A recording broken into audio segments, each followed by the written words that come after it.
त्यामुळं गणपती मंडळाने एकत्र काम करण्याची ही काळाची गरज आहे की माझं मंडळ, तुझं मंडळ, खालच्या आईचं मंडळ, वरच्या आईचं मंडळ, हे मंडळ वेगळं, हे मंडळ वेगळं, यात अर्थ नाही. मंडळांनी एकत्र काम केलं पाहिजे. पण I have done my part की मी माझं काय करू शकतो. एकाने संख्या वाढू शकतो का? तर 500 विद्यार्थी आज शेकडो घरांपर्यंत जात आहेत आणि त्यांना तिळगुळ देत आहेत. पण ही गरज का पडली? ती गरज नसावी, अशी गरज बिलकुल नसावी. उत्सवाला फक्त 10 दिवसाचा देखावा नको आहे. उत्सवाला वर्षभर काम करणारे कार्यकर्ते हवेत. उत्सवाला धांगडधिंगा नको आहे. उत्सवाला मंगलमय पद्धतीने गणेश उत्सव साजरा होणारा उत्सव हवा आहे.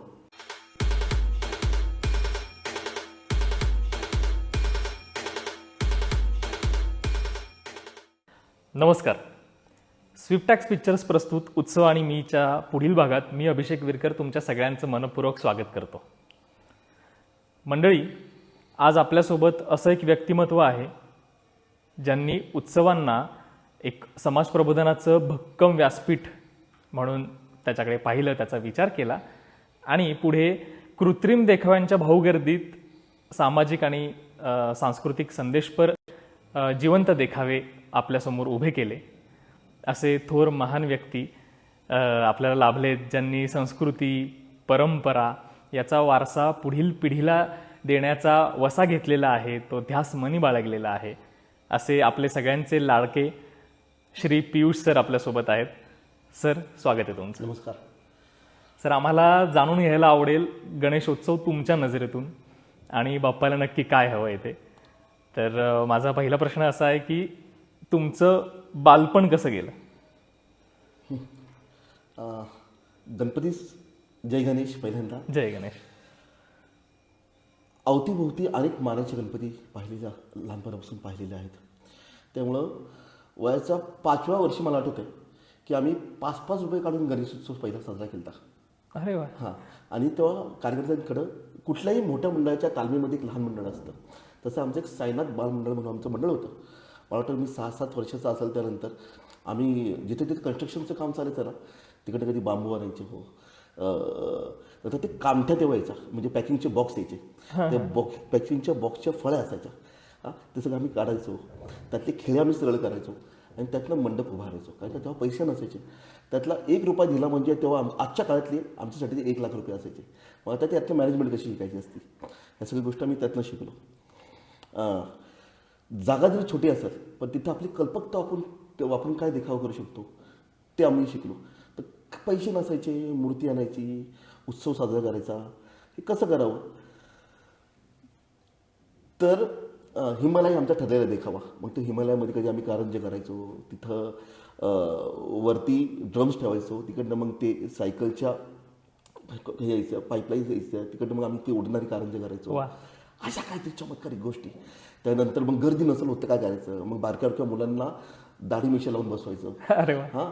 आणि मग सांगायचो या महाराजांचा आशीर्वाद घ्या, प्रसाद घ्या. त्यानिमित्त कोणतरी प्रसाद घ्यायचे आणि 50 पैसे, 25 पैसे, 25 पैसे, 10 पैसे असे टाकायचे. मग त्याच पैशातनं सत्यनारायणची पूजा करायची. वा. हे सगळं असं सुरू झालं. आणि उत्सव कसा पाहिला मी, तर हे लहानपणापासून या तालमीत घडत असताना तेव्हा आजसारखा फार भव्य दिव्य उत्सव होत नव्हता.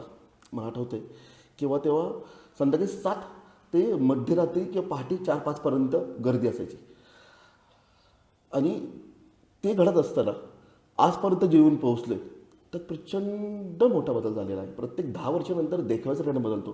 प्रत्येक 25 वर्षानंतर गणेश उत्सवाचं एक स्वरूप बदलतं, हे पाहिलेलं आहे. त्यामुळे जे आत्ता बदललेलं गणेश उत्सवाचं स्वरूप आहे ते उत्तम आहे असं वाटतं. अच्छा, म्हणजे हा सगळा बदलता काळ लहानपणापासूनचा तुम्ही अनुभवत गेलेले आहेत. म्हणजे जो अगदी छोटा मंडप असेल ते मग मोठ्या मंडपापर्यंत जो काही प्रवास बघितलाय, अगदी मुठभर कार्यकर्ते गोळा करण्यापासून ते तसंच सगळा एक विखुरलेल्या सगळ्यांना एकत्र आणून पुढे काम करणं, हा अनुभव म्हणजे भारीच असेल तुमचा. आतुरता कितपत लागली आता? दरवर्षीची आतुरता, आजची ह्या वर्षीची आतुरता गणेशोत्सवाची? आता तुम्हाला मी सांगतो, म्हणजे कॅलेंडर जेव्हा घरी येतं ना पहिल्यांदा, तेव्हा आम्ही आमचा वाढदिवस कुठल्या तारखेला येतो, हे काय येतं, वार येतो ते बघत नाही. गणेश उत्सव कधी येतो ते पाहतो पहिलं आत्तापर्यंत. तर पुढच्या वर्षीचा गणेश उत्सव ऑगस्टमध्ये आहे. मग 27 का 28 ऑगस्टला गणपती पुढच्या वर्षी बसतो. अच्छा. ते बघितलं का, कारण का हे जे 10 दिवस असतात ना, ह्याची वाट मी नाही, असे शेकडो कार्यकर्ते आहेत की ती बाप्पाचं आणि त्याचं नातं हे शब्दात सांगण्याच्या पलीकडचं आहे. काय नातं आहे बाबा माझं गणपतीचं ते नाही सांगता येत. म्हणजे कधी कधी बाप्पाचं जरी नाव काढलं ना तर भरून येतं, ते प्रत्येकालाच भरून येतं. तर आतुरता इतकी असते की पुढच्या वर्षी आपला देखावा काय असावा ह्याचा विचार मागच्या वर्षी झालेला असतो. आणि मी माझ्यापुरतं बोलतो. आणि काय काम करावं, तर त्या 10 दिवसामध्ये आम्ही प्रचंड ऊर्जा घेतो. आपण बॅटरी जशी चार्ज करतो ना, तर ही 100% जी बॅटरी असते ती साधारणतः ऑगस्टमध्ये आल्यावरती जर पर्सेंटेज 10% झालेलं असतं. कारण का पुढचे 100% रिचार्ज करण्यासाठी, आम्हाला चार्ज करण्यासाठी ही आतुरता असते आमची. म्हणजे वैयक्तिक जीवनामध्ये एक उत्सव या तालमीमध्ये अजून काहीतरी शिकण्यासाठी आणि समाजाला आपल्याकडून काय यावर्षी देता येईल एक विचार, तर तिची आतुरता प्रचंड आहे. आणि ती कधी येते, एक तारीख 7 तारीख कधी येते, माझा देखावा मी कधी पाहतोय, कधी लोक येऊन पाहतात की यावर्षी साईनाथ मंडळ ट्रस्टने कुठला देखावा केला आहे आणि तो कसं झाला आहे, तर पहिल्या दिवशी समजतं कार्यकर्त्याला. तर ती आतुरता प्रचंड आहे. आणि कधी एकदा ती 7 तारीख येते आणि पुढचे 25 दिवस ती देखील भान आहे. 25 दिवस 24 तास दिवस रात्र या उत्सवासाठी आपल्याला काम करायचं आहे. त्यामुळं प्रचंड आतुरता आहे. वा वा वा. ही आतुरता आणि त्यासोबत जे काही झालेलं घट्ट झालेलं नातं आहे, हे नातं कसं दिसतं बाप्पासोबतचं नातं? कसं शब्दात मांडावं ना आता, काय कसं त्या बाप्पाने एवढं भरभरून दिलेलं आहे. एक असा कार्यकर्ता जी प्रचंड प्रचंड नाही, खूप चांगल्यापैकी लोक छान ओळखतात.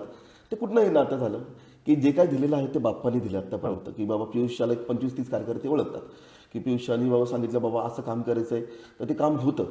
ते का होतं, तर ते नातं बाप्पाने दिलेलं आहे. आणि जे काय माझ्याकडलं काम करते ते सर्व त्याच्या चरणी अर्पण मी करतो. एक गणेशोत्सव म्हटलं की उभे राहतात आपल्या समोर सगळ्यांसमोर देखावे. त्यात हलते देखावे आलेत, पुढे लाइटिंग जे काही म्युझिकवर आहे, इवन कारंज पण आपण बघतो. त्यासोबतच जिवंत देखावे बघण्याचं पण लोकांना एक उत्सुकता असते. सध्या गेल्या काही वर्षांमध्ये ती एक सवय लागली प्रत्येकाला. तर हे जिवंत देखावे सुरू करण्याचं कधी संकल्पना ही डोक्यात आली? मला वाटतं मी तोष्टा कासारचा एकदा देखावा पाहिला होता मंडळाचा. आणि तिथं प्रचंड लोक त्या देखावाला रिस्पॉन्स देत होते आणि छान गर्दी झाली. आणि किती भव्य देखावा केला जरी केला तर तिथं लोक, तुम्ही एक महल केला तर लोक येऊन महल पाहून जाणार, पण त्यांना काही विचार मिळतोय का? असं वाटलं की आपण आपल्याकडे ते करावं का? तर माझ्याकडं तेव्हा म्हणजे आजचं मी सांगितलं 20 वर्षांचा गणेशोत्सव बदलतो, तेव्हा वाडी वस्ती चाळ आळी इथं वाढत घर असल्यामुळं की तिथं कार्यकर्त्यांची संख्या खूप जास्त होती. आता वाड्यांच्या इमारती झाल्या, कार्यकर्ते बाहेर राहायला गेले. तेव्हा माझ्याकडे साधारणतः 20 ते 25 लहान मुलांची संख्या होती कार्यकर्त्यांची. म्हटलं ह्यांना घेऊन देखाव करता येईल का आपला? तर तो एक प्रयोग केला आणि गणेशोत्सव काल आणि आज हा देखावा मी तेव्हा सादर केला. अरे वा, पहिलाच देखावा गणेशोत्सव काल आज. म्हटलं जे करतोय तर बाप्पाच्या चरणीच पुन्हा एकदा ते आपण अर्पण करूयात. आणि गणेशोत्सव कालचा कसा होता तो आपण कालच्या पिढीकडनं फक्त ऐकतो की लोकमान्य टिळकांचा गणेशोत्सव असा होता, मग तो आजच्या पिढीला आपण तो दाखवावा. मग लोकमान्य टिळकांची व्याख्यानं व्हायची, तेव्हा कालची पवाडे होते. तेव्हाचा उद्देश काय होता की सर्व समाजाला एकत्र करून स्वतंत्र लढ्यामध्ये त्यांना सहभागी करून घ्यावं, त्याचा उद्देश तो होता. मग तो गणेशोत्सव आम्ही तेव्हा नाटकाच्या माध्यमातून दाखवला. आणि कुठलाही प्रोफेशनल कलाकार न घेता आपल्याच कार्यकर्त्यांना घेऊन साधारणतः 18 ते 20 कार्यकर्ते त्यात होते. सरासरी प्रत्येकाचं वय 9 ते 10. त्या कार्यकर्त्यांना घेऊन एक देखावा केला. बाल कलाकार. बाल कलाकार. आणि त्याला एवढा प्रचंड प्रतिसाद मिळाला. आजही त्याची क्लिपिंग आहे माझ्याकडे तेव्हा. आणि आज कधी पाहिला तर ते भरून येतं की आपल्याकडनं हे घडलं. आणि तो बदलता काळ असा होता की संध्याकाळी 7 ते रात्री 3:30, म्हणजे किती शिफ्ट होतात माहिती नाही, 7 ते 10, 10 ते 12 आणि 12 ते 3 असे 3 शिफ्टमध्ये मुलं काम करायची. 30 मुलं काम करायची. मग ती एनर्जी, ऊर्जा, ती एनर्जी पब्लिकच्या टाळ्या. वा. जसं तुम्ही गायक म्हणजे गायकांनी सांगता ती, तसंच ती पब्लिकच्या टाळ्या, त्याला उदंड प्रतिसाद मिळाला. त्यामुळे ते धाडच मिळालं मला काय करावं. आणि त्यात असं क्रिएटिव्हिटी केली ती की जो कालचा गणेशोत्सव होता तो जिवंत माध्यमातून दाखवला. तिथं लोकांना टिळकांचं आपण हे दाखवलं, त्यात मिरवणूक दाखवली पालखीतनं, बाप्पा जातोय. अच्छा. हां. आणि त्यानंतर आजचा जो गणेश उत्सव होता त्या मुलांना थोडासा ब्रेक मिळावा तेव्हा आम्ही व्हिज्युअल्स घेतले होते की आजचा गणेश उत्सव तेव्हा कसं होतं की मांडवाच्या खाली पत्ते खेळण्याचं प्रमाण होतं. अच्छा. किंवा तेव्हा एक व्यसनाधीनकडे असलेला गणेश उत्सव असा होता की तेव्हा स्पीकरच्या भिंती नाही, पण 2 स्पीकर लावून असं नाचणारे कार्यकर्ते होते. पण ते होतं, ते मान्य करावं लागेल, कारण का तेव्हाची परिस्थिती अशी होती की मंडळाकडे तेव्हा जाहिराती नसायच्या. ज्या मोठ्या प्रमाणात आता जाहिराती मंडळाला मिळत आहेत आणि त्यातनं लाखो रुपये मंडळाला मिळतात, तेव्हा एक 5-10 कार्यकर्ते जरी बसले ना, मग त्यातनं काय असं होतं की ते मांडवाखाली पत्ते खेळायचे. मग तो बदलला पाहिजे का, ते असं असं वाटलं की ते दाखवावं. आणि त्याला मी सांगितल्याप्रमाणेच ते केलं आणि ते लोकांना आवडलं आणि जे आवडते त्याच्यावरतीच आपण काम करावं असं वाटलं. त्यामुळे मी सजीव चित्रांचे देखावे किंवा सजीव देखावा तिकडं सुरुवात झाली माझी. अच्छा. म्हणजे आधी त्याला सजीव देखावे असं संबोधलं यायचं? नाही, जेवढं मी ऐकलंय त्याला सजीव चित्रांचे देखावे म्हणायचे. अच्छा. हां. आणि ही जी परंपरा मला वाटतं, मी एकदा बाबासाहेबांच्या घरी गेलतो, बाबासाहेब बोरदरेंच्या घरी गेलतो, तेव्हा त्यांनी सांगितलं बाबासाहेब लहान असताना धक्क्या मारुतीच्या इकडे सजीव चित्रांचे देखावे सादर व्हायचे. ओके. हां. नंतर मी म्हटलं परत प्रत्येक 20 वर्षांतर गणेशोत्सवाचा काळ बदलतो. नंतर तो तिथं थांबला आणि तो परत एकदा ट्रेंड सुरू झाला. मोजक्याच मंडळांमध्ये वाटतं 2000 पासून तो काही मुठभर मंडळ करायला लागली. त्यातलं आमचं एक मंडळ होतं. हां. फक्त आमच्या मंडळाचं वैशिष्ट्य असं होतं की त्वष्टाकाचं वैशिष्ट्य असं होतं की आपल्याच कार्यकर्त्यांना घेऊन देखाव सादर करण्याची कल्पना होती. तेव्हा आजसारखी प्रोफेशनल कलाकार तेव्हा करत नव्हते. तिकडची सुरुवात झाली. तिथून आजपर्यंत ती अजूनपर्यंत जिवंत कला परंपरा आमची ती चालू आहे. आज 20 वर्ष आली, 2004 ते बरोबर 2024. वा. पण मग ती कधीची गोष्ट म्हणजे ज्यावेळी तुम्ही पहिला देखावा केला? 2004. 2004चा. 4. मग त्यावेळी लोकांना एक वेगळ्या देखाव्यांची सवय असेल तोपर्यंत, 2004 पर्यंत. मी सांगतो 2004 पर्यंत, त्याच्या अगोदरपर्यंत आम्ही लाईटिंग करायचो.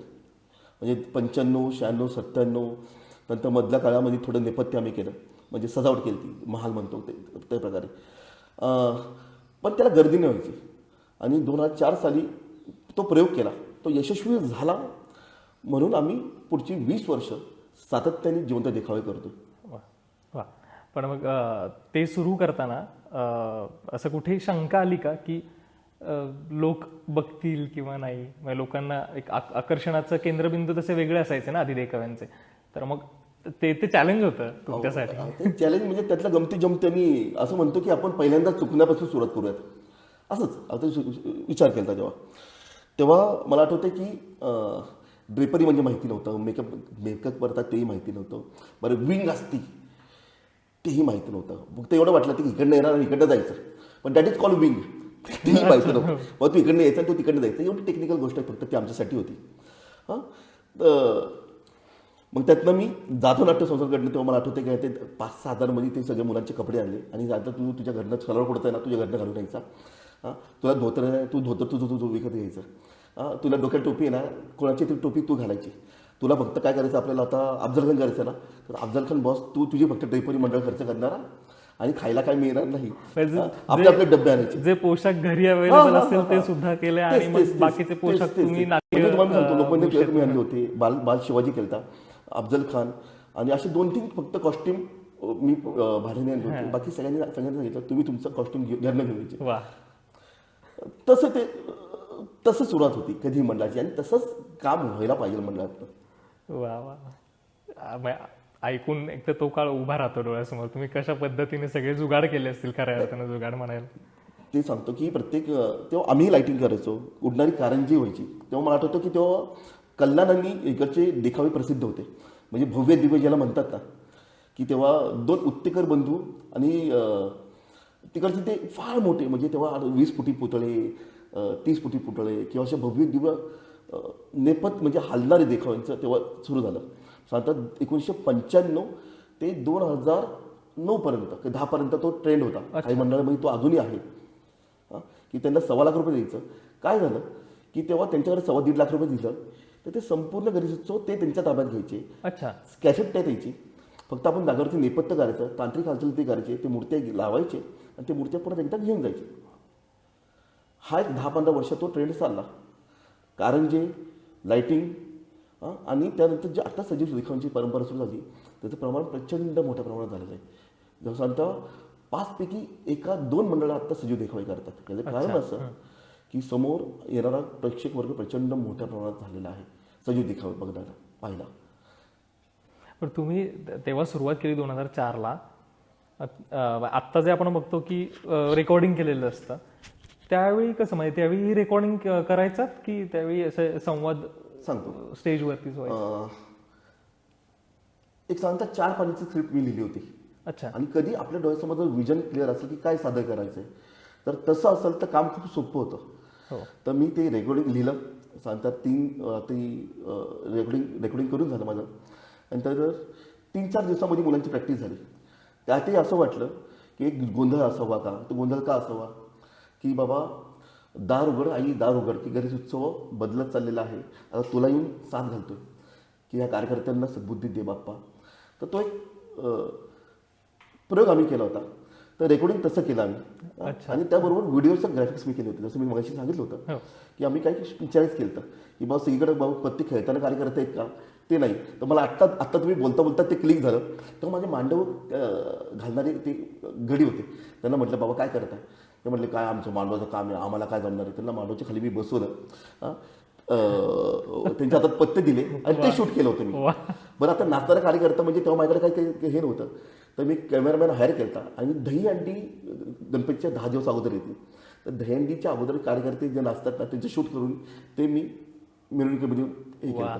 म्हणजे तिकडनं संकलन शिकलो. आता हे एडिटिंग तिकडनं शिकलो. ह्याला एडिटिंग म्हणतात तेही माहिती नव्हतं. एक काम करते मिरवणुकी दाखव आणि हे नाचणाऱ्या कार्यकर्ते ह्याला जॉईन कर म्हणजे ते बसतंय का तर बसतं. वा क्या बात. तसं शिकलो ते. क्या बात. खरं तर असं म्हणतात की लहान वयातच जडणघडण होते ही. मग शाळेत असताना किंवा तुम्ही कोणत्या शाळेत होता. मी ऐकलं की तुम्ही इंग्रजी माध्यमात होतात. मग इंग्लिश मिडियमला असताना त्यावेळी आणि हा आपला मराठी नाटकांची परंपरा किंवा ही जिवंत देखावे आणणं तर यामागे काही तुमचं साहित्यात रुची होती की कसं?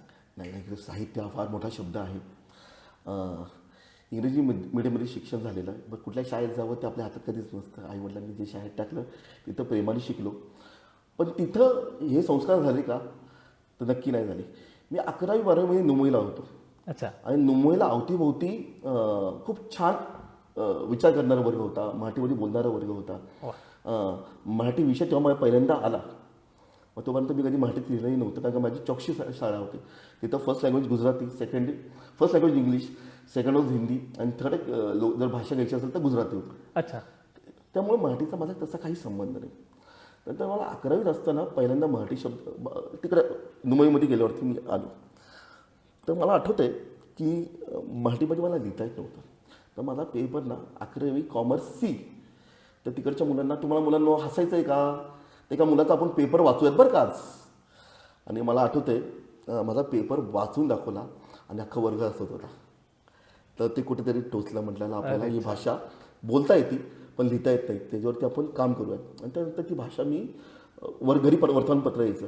पण ते वर्तमानपत्र लहानपणापासून वाचलं पाहिजे याचे संस्कार नव्हते. मग मी पेपर वाचायला लागलो. माझ्या घरी केसरी यायचा तेव्हा सकाळ यायचा. आठवड्यात एकदा केसरी रोज यायचा आणि सकाळ यायचा. मग ते वाचायला सुरुवात केली मी. वा. मग तिकडनं मग लिहायला सुरुवात केली आणि त्यानंतर मराठी भाषेवरती लिहायला जमलं मला. आठवतं म्हणजे खरं तर काय म्हणतात बदल जर घडवायचे असतील तर ते सुरुवात आपल्यापासून झाली पाहिजे.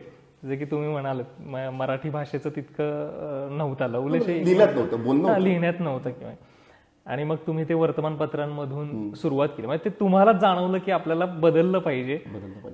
तिथून तुम्ही सुरुवात केली जेव्हा भाषेची गोडी लागली आणि मग तुम्ही समाजातले बदल कसे घडवता येतील इकडे खरं तर ती एक आपण म्हणायला हरकत नाही. ही जडणघडण हाच ग्राफ बरोबर स्वतःपासून सुरुवात करणं. आता ते घडलंय उत्तम घडलंय असं म्हणूयात आपण. पण लिहायचा जो प्रयोग केला होता मी तो मला आठवतं की वर्तमानपत्र आपल्या इकडं आणि ते जे लेख तर तेव्हा गणेश उत्सवावरती तेव्हापासून आजचीच टीका नाही आहे पण गणेश उत्सवावरती तेव्हापासून टीका होत होती. आणि पण हे सत्य आहे का तर ते आपण पाहतो तर आपल्या डोळ्याने जे दिसतं ते अवतीभोवती बदल तसा होता की गणेश उत्सव त्या धार्मिक प्रमाणात होत नव्हता तेव्हा. म्हणजे अगदी मूठभर मंडळं जे त्या प्रमाणात साजरा करायचे. पण हे सत्यच आहे किंवा तेव्हा पत्ते खेळले जायचे किंवा वर्गणीसाठी थोडा फोर्सफुल करायला जायचा. कारण तेव्हा जाहिरातीसाठी आजसारख्या जाहिराती नव्हत्या, मी पुन्हा एकदा ते सांगतो. त्यामुळं ती काळाची गरज होती आणि काळानुरूप कार्यकर्त्यांनी बदललं पाहिजे. हो, त्यातला मानणारा कार्यकर्ता मी आणि त्यात बदल आम्ही आमच्यात करून घेतला. आणि आपण एखादा प्रस्ताव टाकला तर कसं असतो, एक काम करणारा कार्यकर्ता असतो, एक बोलणारा कार्यकर्ता असतो, एक फक्त मिरवणुकीला येणारा कार्यकर्ता असतो, एक वर्गणी मागणारा कार्यकर्ता असतो. तर ह्या सगळ्यांचं जेव्हा एकमत होतं ना, तेव्हा ते मंडळ उभं राहतं. वा, आणि फॉर्च्युनेटली फॉर्च्युनेटली एखादा प्रस्ताव मांडल्यानंतर एकाही कार्यकर्त्यांनी तेव्हा विरोध नाही केला की आपण बदल घडवायला पाहिजे. वा. तो मंडळात बदल घडवला आम्ही. मला सगळे वाटतं उभे 2002 नंतर मी स्पीकर नाही लावले, 2001 नंतर, 2 नंतर. वा. पण ते सगळ्यांचं सहकार्य खूप गरजेचं असतं. बरोबर आहे.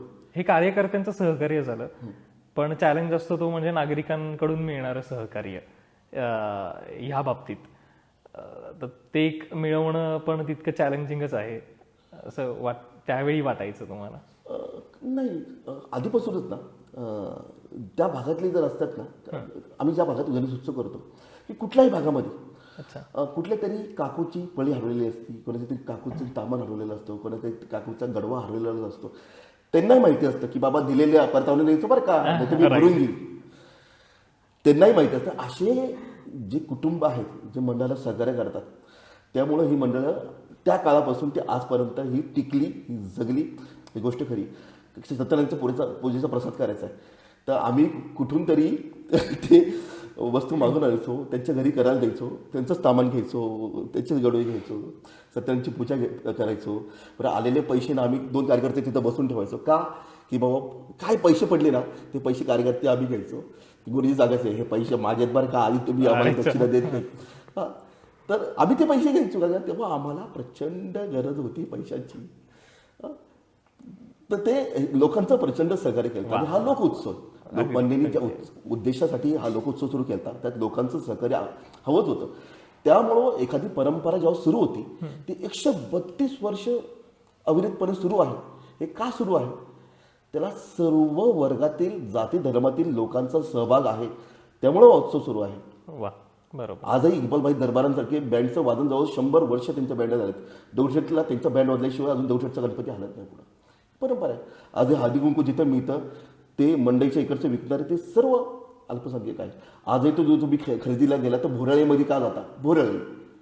तर सर्व लोकांचं सहकार्य आहे. बाबा तिथंही आम्ही तुम्हाला सांगतो, बाबा अंकलजी पैसे कमी लेके जाऊन नेक्स्ट टाइम देणार.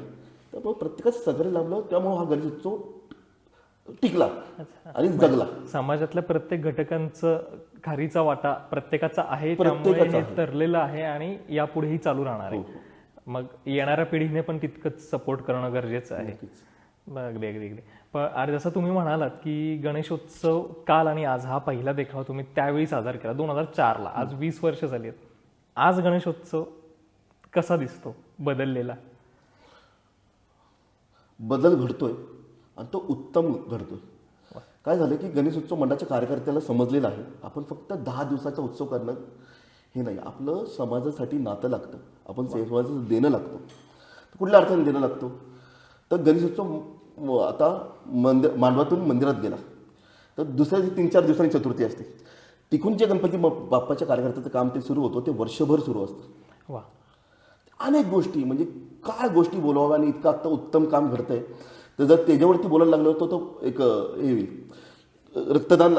रक्तदानपासून ते अनेक गोष्टी, जिथं कमी तिथं आम्ही, ही गणपती मंडळाच्या कार्यकर्त्याची भूमिका असते. जिथं काही नाही होत, जिथं तुम्ही कोणी काम करू शकत नाही तिथं आम्ही काम करू शकतो. उद्देश तो असतो. बरं, ह्यातला आमचा उद्देश आमच्यासाठी काय करायचं आहे का, तर आम्ही जे काय असतं ते प्रत्येक गोष्ट बाप्पाच्या चरणी अर्पण करतो. आमचं कार्य काहीच नाही आहे, आमच्याकडनं तो करून घेतो. आणि असे माझ्या फक्त पियुष शहा नाही, असे शेकडो कार्यकर्ते आहेत की जे वर्षभर सातत्याने आणि नाविन्यपूर्ण काम करतात. आणि त्या समाजाला जे गरज आहे त्याप्रमाणे ते काम होतं. म्हणजे वस्तीतलं असेल तर ते वस्तीप्रमाणे काम होतं, आज सोसायटीचं असेल तर सोसायटीच्या हिशोबाने ते काम होतं, आज आळीतलं असेल तर त्या आळीच्या हिशोबाने काम होतं. पण जशी वस्ती त्याचा उत्सव आणि तसं कार्य असं घडतंय. वा, खरं खरं. होय, प्रत्येक घटकांना जसं मगाशी आपण म्हणालो की लोक येतात, तसेच आज शहर म्हटलं तरी आज वेगवेगळ्या ग्रामीण भागांमधूनही लोक येतात आणि मग शिक्षण नोकरी हे सांभाळून मग विचारसरणी त्या त्या पद्धतीने होते आणि मग सगळ्यांनी हे उत्सव साजरे करण्यासाठी धडपडायचं असतं. तर ते विचार त्यांनी खरं तर एक विचार ठेवून आणि एकोप्यानं करणं गरजेचं आहे. सर, ज्यावेळी तुम्ही स्त्री भ्रूण हत्या हा विषय घेतला होता, म्हणजे तेव्हा असं कोणी खुलके बोलत नव्हतं ह्या गोष्टींवर. तर असे सामाजिक संदेश असलेले विषय कसे हाताळले? स्त्रीभ्रूण हत्या माझ्या जर टॉप 20 वर्षाची कारकिर्दी बघितली, जे देखावे करतो, त्यातला तो माझा अतिशय जवळचा देखावा. त्याचं कारण असं की वर्तमानपत्र आणि बातम्या ह्या तुमच्या मनावरती त्याची एक छाप पडली पाहिजे की काय आपल्या वरती घडतंय. तेव्हा जर तुम्हाला आठवत असेल तर सातत्याने बातम्या यायच्या की प्रत्येक 1000 पुरुषाच्या मागे 850 मुली आहेत. हरियाणामध्ये, महाराष्ट्रामध्ये तिथंच लिंग निदान व्हायचं, तिथं कोडवडमध्ये बोलायचं. जर मुलगी असेल तर जय माता दी, असे ओढ असायचे. म्हणजे आपल्या अवतीभोवती एवढं घडतंय तर हा विषय घेऊन काम काय करायला नको. आणि तो विषय मी सादर केला. मला आठवतंय एक फक्त मुलगी होती, त्यात एक पात्रीप्रयोग, एक सिंगल मुलगी होती. ती संपूर्ण देखावा तिच्या शोल्डरवरती कंडक्ट करायची. तेव्हा मी प्रयोग असा केला की मूर्त्यांच्या माध्यमातून मी तेव्हा सोनोग्राफीचं सेंटर दाखवलं होतं, काय पडद्यावरती दाखवलं होतं. आणि भारतातली जे कर्तृत्ववादी महिला आहेत त्यांचे मी मोठे मोठे पोस्टर्स लावले होते तिथं. आणि ती संपूर्णपणे ती मुलगी 16-17 मिनिटाच्या ॲक्टमध्ये ती स्त्रीभ्रूण हत्याचं महत्त्व सांगायची की म्हणजे स्त्रीभ्रूण हत्या थांबली पाहिजे हे सांगायची. आणि त्या देखावाचं वैशिष्ट्य असं होतं की एक मुलगी, गर्भातली मुलगी आपल्या आईच्यासोबत एक संवाद साधते. आणि तो संवाद जो होता तो जेव्हा जेव्हा लोकांनी ऐकला ते रडायचे तिथं. अरे, मग त्यानंतर शासनाने प्रचंड त्याच्यावरती काम केलं आणि आता जी परिस्थिती आहे ती उत्तम आहे. तर स्त्रीभ्रूण हत्येवरती मी काम केलं आणि तो माझ्या लाईफसाठी आणि मंडळासाठी पण one of the turning point होता. That was the historic movement for finance Mandal trust. कारण त्या वर्षी मला 6 बक्षीस मिळाली होती त्या देखाव्यासाठी. अरे वा. आणि तो एक मात्र देखावा असा आहे की तो महाराष्ट्राच्या कानाकोपऱ्यामध्ये तो विनामूल्य दिलेला देखावा आहे. म्हणजे मला आठवते हिंगोली, सांगली, सातारा, कराड, वाई. सर, आम्ही तुमच्याकडे तो देखावा पाहिला होता अगदी 2017 सालापर्यंत, 18 सालापर्यंत, 12 वर्षापूर्वी तुमच्याकडे आम्ही आलो होतो. सर, तो स्त्रीभ्रूण हत्येचा देखावा खूप अफलातून होता सर. तर त्या मंडळांनी ज्यांनी माझ्याकडे मागितला तो देखावा त्यांना विनामूल्य मी दिला. आणि त्या भागामध्ये आपण एखादा देखावा करतोय त्या भागामध्ये त्यांनी तो देखावा सादर करणं आणि तिथं त्यांना बक्षिसं मिळणं, तर तो सायन्स मंडळासाठी पण एक टर्निंग पॉईंट होता. पण त्या भागातील मंडळ म्हणजे महाराष्ट्रातील त्या मंडळांसाठी पण एक टर्निंग पॉईंट होता. तो का होता? कारण ते घडलं आणि ते इतकं उत्तम घडलं, इतकं त्यात भावना होत्या, त्या संवेदना होत्या. ती एक हाक होती की गर्भातील मुलगी आपल्या आईला एक हाक मारते, आई खरंच का तुम्हाला मारशील. बरं, त्यातल्या पण एक ती मुलगी कशी मिळाली मला जिने व्हॉइस ओव्हर केलं, त्याची गंमत आहे. एक बारकी मुलगी, म्हणजे ती 6 वाटतं ती 9-10-11 वर्षाची मुलगी असेल. ती तिच्या आईला खालनं रोज आवाज द्यायची, आई रिक्षा आली, मी जाते बरं का. अरे म्हटलं आवाज खूप छान आहे. आणि त्या मुलीचं मी तिच्याकडनं रेकॉर्डिंग करून घेतलं मी. आणि ते इतकं रॉ होतं, कधी कधी रॉ गोष्टी खूप चालतात. त्यात ते श्वास पण आला तो. आणि तो इतका नॅचरल बसला ना, कधी कधी बसतो ना आपण की जेव्हा तुम्ही एखादी गोष्ट करता तेव्हा पंचतत्व पण सगळ्या गोष्टी तुम्हाला आशीर्वाद देत असतात. तर बाप्पाचा आशीर्वाद त्याला लाभला. ते त्याच्याकडनं 1 टेकमध्ये झालं. तिच्या ज्या हे होतं, हाकणं होतं, ती जी चुकली, तिने हे केलं, ते इतकं नॅचरल आलं ना. ते देखावाचं इतकं म्हणतो तो वन ऑफ द हिस्टॉरिक देखाव झाला. तो झाला कारण त्याला फक्त बाप्पाचा आशीर्वाद होता. वा, अगदीच. तुम्ही कला सादर करताय आणि कलेमार्फत प्रबोधन करताय म्हटल्यावर कलेच्या देवतेचा हात असणं गरजेचं आहे डोक्यावर. हे सगळे सामाजिक देखावे सादर करताना पुढे वेळेचं बंधन आलं. म्हणजे तुम्ही मगाशी म्हणालात की काही वर्ष नव्हतं वेळेचं बंधन, नंतर मग ते 10 वाजता बंद करणं हे आलं. तर त्यानंतर मग किती चॅलेंजिंग होतं सगळं. कारण एखादा विषय एका लिमिटेड पिरियडमध्ये दाखवणं म्हणजे संध्याकाळी 7ला बाहेर पडलेलं पब्लिक 10 वाजेपर्यंत, तो कमी कालावधीमध्ये हे सगळं मांडणं किती चॅलेंजिंग आहे? सांगतो. 2004 साली मी देखावा सुरू केला. 2000 उत्सव कालांनी आज त्यानंतर स्त्रीभ्रूण हत्या आणि त्यानंतर लोकसंख्येचा विस्फोट आणि त्यानंतर एकदम 2007 साली एक सुप्रीम कोर्टचा आदेश आला की 10 वाजता स्पीकर बंद केले पाहिजे. आणि हे कसं घडणार? कारण की जिथं जिवंत देखावे होता, जिथं उडणारी कारंजे होतात, जिथं म्युझिकल लाईट्स होती किंवा जिथं भव्य देखावे सादर होतात, त्याला प्रत्येकाला कॅसेट असते. आणि मग तुमचा जर स्पीकर थांबला तर तो देखावा तुमचे सादर होऊ शकत नाही. अगदी हो. तर काय करावं असं वाटलं. तर मी चकाचक पुणे हा देखावा सादर केला. त्यात विषय असा केला की वासुदेवपासून ते आधुनिक काळापर्यंत प्रत्येकजण येऊन पुणे स्वच्छ कसं असावं ते म्युझिकल मी केलं. त्यात वासुदेव येतो, त्यात आमचा आजचा रॅप सॉंगवाला येतो आणि तो म्हणतो की चकाचक चकाचक पुणे. ते केलं. 10 वाजता मला देखावा थांबला आणि मांडवाच्या खाली मी एक्झिबिशन लावलं की ओला कचऱ्यापासून तुम्ही घरीच्या घरी शेती करू शकता. अरे वा. म्हणजे शेती नॉट म्हणजे, फुलबाग समजू शकता. नंतर घरातली वर्तमानपत्र जे असतात त्यातनं तुम्ही रद्दी करू शकता. नंतर अनेक गोष्टी, टायर्स जे असतात त्याला तुम्ही पेंट करून तुम्ही त्याला बसण्याची व्यवस्था करू शकता. की टाकाऊतून टिकाऊ कसं होतं. वा. प्लॅस्टिकच्या माध्यमातून काय करू शकतो. तर तुमच्याकडनं घरी ओला कचरा असेल त्यातनं काय होऊ शकतं. तर मी पुन्हा एकदा सांगतो की सकाळ त्या माध्यमातून आम्हाला खूप बदल झालं. तेव्हा सकाळी एक सिरीज चालवली होती चकाचक पुणे. ते सगळे पेपरचे कटिंग्स मी जमा केले. नीला शर्मा मॅडम होता, त्या नीला शर्मा मॅडमला भेटलो आणि जिथे तिथे काय चालू होतं मला वाटतं ते कचऱ्यावरती जर शेती होती तर मग त्यांचं एक्झिबिशन मी आणलं. त्यानंतर एक दुसरीकडे एक्झिबिशन असं होतं की अनेक गोष्टी म्हणजे मला वाटतं ते उसाचा रसाचा जे कचरा बाहेर पडतो त्यातनं कोळसा बनवू शकतो. नंतर रोटरी क्लब तेव्हा कागदाच्या पिशवी बनवायच्या. या सगळ्या गोष्टी घेतल्या मी आणि तेव्हा मी साधारणतः 25,000 कागदाच्या पिशव्या लोकांना वाटल्या. अरे वा. त्यानंतर ते प्रशिक्षण शाळेतल्या विद्यार्थ्यांना दिलं. अरे वा. आणि देखावा प्लस एक्झिबिशन हे आपण केलं पाहिजे. कारण गणपती म्हणजे आता आपल्यावरती बंधनं आली पण त्या बंधनावरती कशी मात करायची. तर 10 वाजता 10:30 वाजता माझा स्पीकर थांबला. त्यानंतर लोकांनी काय पाहावं, तर लोकांनी एक्झिबिशन पाहून प्रबोधन घ्यावं. वा, क्या बात.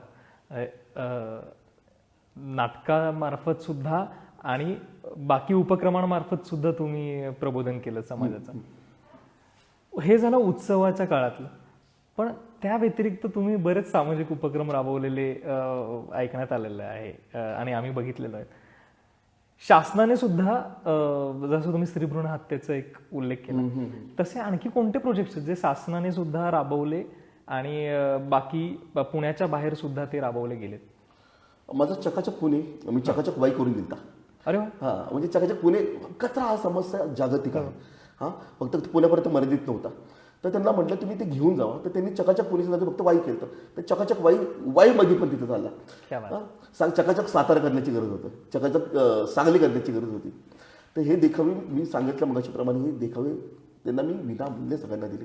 हां, हे बदल घडलेला होता. आणि मला आठवतंय की 2004 ते 2020 7 नंतर मी एक्झिबिशन सुरू करायला लागलो. 2008 साली आमचं सुवर्ण महोत्सव वर्ष होतं आणि सरांना वाटलं की आता आपण खूप वर्षाला सजावट करतोय, आपण काहीतरी भव्य दिव्य महल करूयात किंवा राजवाडे करूयात. कारण का आता स्पीकरच्या पण बंधन आली. तेव्हा मी म्हटलं की आपला देखावा लोक का पाहिला येतात. प्रत्येक मंडळाची एक USP येते, USP आहे. आपला काय मानाचा गणपती का, आपल्या गणपतीला लोक दर्शनाला येऊ शकतील का? नाही बाबा, इथे सायन्स मंडळाचा यांचा देखावा जिवंत देखावा प्रसिद्ध आहे. तर मग जी आपली गोष्ट लोक पाहायला येतात त्याच्यावरतीच आपण काम करावं आणि भव्य दिव्य प्लस सजीव देखावे ह्याची सांगड तेव्हापासून सुरू झाली. क्या बात. आणि मला आठवतंय की त्यावेळेस एक 20 मिनिटाचं महानाट्य मी केलं होतं. आळंदी ते पंढरपूरची वारी तर सर्वसामान्य माणसाला काय आनंद मिळतो, वारी ही आनंद वारी आहे ते दाखवलं होतं. मला तेव्हाही मी सांगतो की एक धमाल अनुभव घेतला की साधारणतः आळंदीचे 15 ते 20 तिकडचे ते वारकरी बांधव, आपल्या इकडची काही मुलं, आमच्या आळीतली मुलं 15 आणि 7-8 आजूबाजूच्या शाळेतल्या मुली, असं 35 जणांचं ते उभं राहिलं. त्यात गोल रिंगण होतं, त्यात उभं रिंगण होतं, त्यात माऊलींचं प्रस्थान होतं. अरे वा. चंद्रभागेचं स्नान होतं, रात्रीचं कीर्तन होतं आणि त्यानंतर विठ्ठलाचं दर्शन होतं. वा. आणि तेव्हा पहिल्यांदा प्रयोग मी असा केला होता, हँगिंग मांडव. मी म्हटलं कार्यकर्त्यांनी बदललं पाहिजे. ती जागा तेव्हा मला क्षमता पुरी नव्हती. गाड्यांनी खाली जावं आणि वरती मी साधारणतः 28 फुटाचा ते 30 फुटाचा स्टेज घातला होता. इकडनं गाडी जाऊ शकतात, तिकडनं गाड्या येऊ शकतात. बंधनं फक्त स्पीकरची नव्हती. बदल असा घडला की मांडवाच्या साईज कमी झाल्या, तुम्हाला अनेक परवाने लागले. तर तुम्ही मर्यादित वेळेपर्यंत स्पीकर लावला पाहिजे, मर्यादित डेसिबलपर्यंतच तुम्ही स्पीकर लागला पाहिजे. बरोबर. तर ह्या वरती मात कशी करायची, तर तेव्हापासून आम्ही हँगिंग मांडवांची प्रथा आणली. गाड्या खाल्ला जाऊ शकतात, आगीचा बंब जाऊ शकतो, ॲम्ब्युलन्स जाऊ शकते, काहीच अडचण नाही. आणि वरती प्लॅटफॉर्मवरती आपण सजीव देखावा सादर करू शकतो. उत्तम नाटकवरती सादर केलं, रिंगण रस्त्यावरती सादर केलं, अप्रतिम. आणि मला आता तेव्हा आठवतंय, एक साधारणतः 60-70 वर्षाची आजी असते, 70 माहिती नाही. आणि मला म्हटलं हा देखाव कोणी केला आहे. म्हटलं काय आजीबाई मी केलेत. मला त्यांनी जवळ घेतलं, असं माझ्या डोक्यावरती हात फिरवला आणि माझ्या हातात 100 रुपये दिले. आणि म्हटली हे वर्गणी नाही बरं का बाळा, माझी मागची वारी चुकली, अरे तुझ्यामुळे माझी आत्ता वारी झाली, हे त्या हा प्रसाद तुझा आहे. हो अजून याच्यापेक्षा काय काटा लांग. हो हे काय डोळे भरले. तर हे अशा अनुभव आम्ही घडलो. ते 100 रुपये ती म्हणते वारी चुकली की तू इकडे घडवली. आणि त्याला उल्हादादा पवार आलते, तेव्हा सदानंद मोरे सर आलते, त्यांनी कौतुक केलं. म्हणलं मग बापाच्या म्हणजे काहीतरी उत्तम घडलं असं.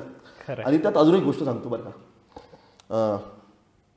याची दानदेवा हे कीर्तनानंतर होतं. म्हणजे एखाद्या कीर्तनानंतर तो गातात, म्हणजे तो ते मला माहिती नव्हतं. आई स्वेअर सांगतो, मला ते माहिती नव्हतं.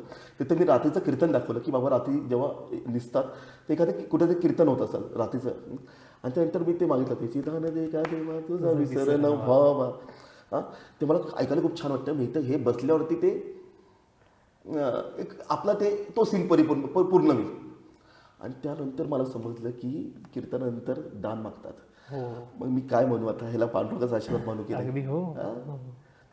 मी ती गोष्ट मला माहितीच नव्हती, ते त्यांनी करून घेतलेली असती.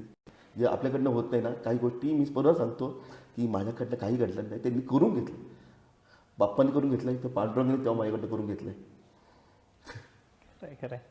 ज्यांना अनुभवता येत नाही स्वतःला तिकडे जाऊन, ते खरं तर तुमच्यासारख्या मंडळींमुळे अनुभवायला मिळतात गोष्टी. सर जसं उल्लेख केला तुम्ही की हँगिंग तुम्ही स्टेज मंडप करायचा, म्हणजे कोणाच्याही कार्यात विघ्न येऊ नये हा एक दृष्टिकोन असायचा.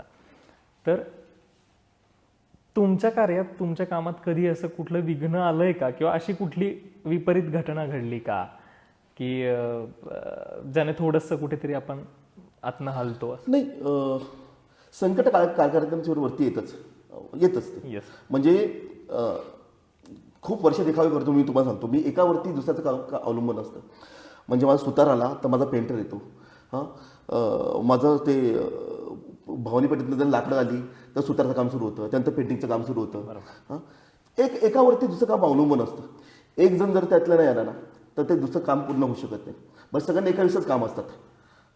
आणि त्यात निसर्ग की आपल्याला माहिती आहे की गणेशोत्सव अगोदर पाऊस असतो. आणि संकट नाही, अडचणी नाही, पण खो घालणारी कोणी जास्त नव्हते कामामध्ये.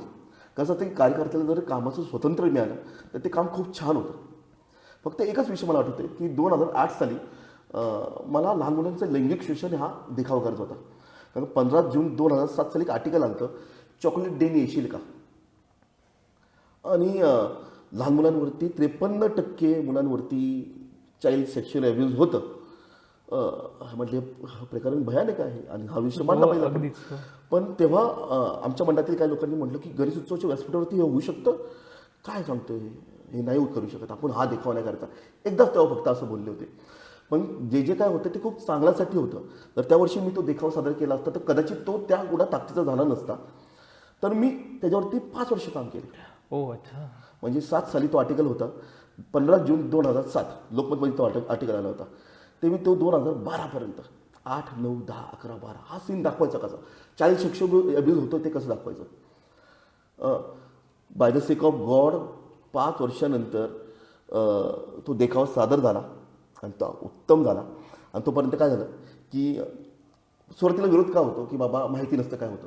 2005 सालापासून की 4 सालापासून ते 2014 सालापर्यंत 75 पुरस्कार मंडळाला मिळाले. उदाहरण द्यायचं असेल तर माझ्या चकाचक पुण्याला साधारणतः 35 ते 40 हजार रुपये खर्च आला.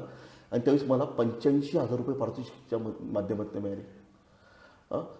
दॅट डज नॉट मीन म्हणजे पुरस्कार देखाव फक्त तुम्हाला रेकग्निशन देत नाहीये, एक प्रबोधन तर लोकांचं तुम्ही करताच आहे, अगदी. But that also gives you recognition in समाजामध्ये तुम्हाला रेकग्निशन मिळतं, तुमचं कौतुक होतं, वा. पत्रामध्ये तुमचे फोटोज येतात आणि खूप चांगली अमाऊंट तुमच्या कार्याला मिळते. हे घडलं त्यामुळं विरोध तसा झाला नाही आणि संकट येतील आणि ती येत राहतील, पण त्यावरती आपण मात करायची असते. खरं. आणि ते माझ्या मी नाही, अनेक कार्यकर्ते त्यात मात करतात. वा. जसं तुम्ही म्हणालात की पारितोषिकही मिळाली, तर ह्याचं काय म्हणजे ही प्रोसेस कशी असते? म्हणजे स्पर्धा असतात, स्पर्धा भरवल्या जातात की? सांगतो. हां. काही पक्षांच्या महानगरपालिकेची स्पर्धा असते. अच्छा. श्रीमंत दौडीश्वर सालवे गणेशोत्सव मंडळ ट्रस्ट साधारणतः 40 वर्षापासून ही स्पर्धा घेते. त्यानंतर अनेक पक्ष स्पर्धा घेतात, विघ्नार्थाची स्पर्धा असते. तर ती स्पर्धेवरती जागेवरती तुमचे परीक्षण करतात. ज्या मंडळांनी खूप चांगलं काम केलेलं आहे, त्यांचं सामाजिक काम कसं आहे ते पाहतात. आणि मी पण स्पर्धेतनं कसं घडलं तुम्हाला मी सांगतो की एक अरणेश्वर मित्र मंडळ म्हणून फार मोठं मंडळ आहे. हो. त्यांनी सलग श्रीमंत दौडीश्वर सालवे गणपतीचं 5 वर्ष पहिलं पारितोषिक घेतलं. म्हटलं मी ह्या मंडळाला एवढे पारितोषिक का मिळतात, कधी कधी प्रश्न पडले पाहिजे. हो हो हो अगदी. आणि मी त्यांचा देखाव पाहायला जायचो आणि आवडीने पाहायला जायचो. म्हटलं आपल्याकडे का पारितोषिक मिळत नाही आपल्याला. तिकडनं गणेशोत्सवाची सुरुवात झाली आणि त्यांच्याकडे पारितोषिक आहे तर आपल्याकडे का नाही, ते असं का करतात जे आपण करू शकत नाही. मग तिकडनं सुरुवात झाली ती देखावायची आणि तिकडनं सुरुवात झाली ती पारितोषिकाची आणि तिकडनं सुरुवात झालं की मंडळाच्या टर्निंग पॉईंटची. पारितोषिक ही कार्यकर्त्याच्या पाठीवरती कौतुकाची थाप असतीच, त्याचबरोबर तुम्ही जो मार्ग निवडलेला आहे तो योग्य आहे हे सांगण्यासाठी ती एक पोचपावती असते. वा. खरं आहे अगदीच. पण म्हणजे जसं आता हे सगळे कार्यकर्तेच कलाकार असतात आपल्या या देखाव्यांमध्ये, मग हे सादर करणं आणि त्याचबरोबर उत्सवाचं सगळं कार्य सुद्धा निभावणं, हा समन्वय कसा साधतो एक कार्यकर्ता? काही गोष्ट तुम्हाला मी सांगितल्याबरोबर घडतं ते माहिती नाही कसं होतं. आणि गणपती मंडळांनी सामाजिक काम आधी काय व्हायचं तुम्हाला मी सांगतो की ट्रेंड गणेशोत्सवाच्या कामाचा पण कसं बदलला तेही सांगतो. पूर्वीची काळ सांगता 30 वर्षापूर्वी जर पाहिलं तर वाचनालय, रक्तदान, झाडं लावणं, वारकरी भोजन, इथं गणपती मंडळाचं काम संपलं.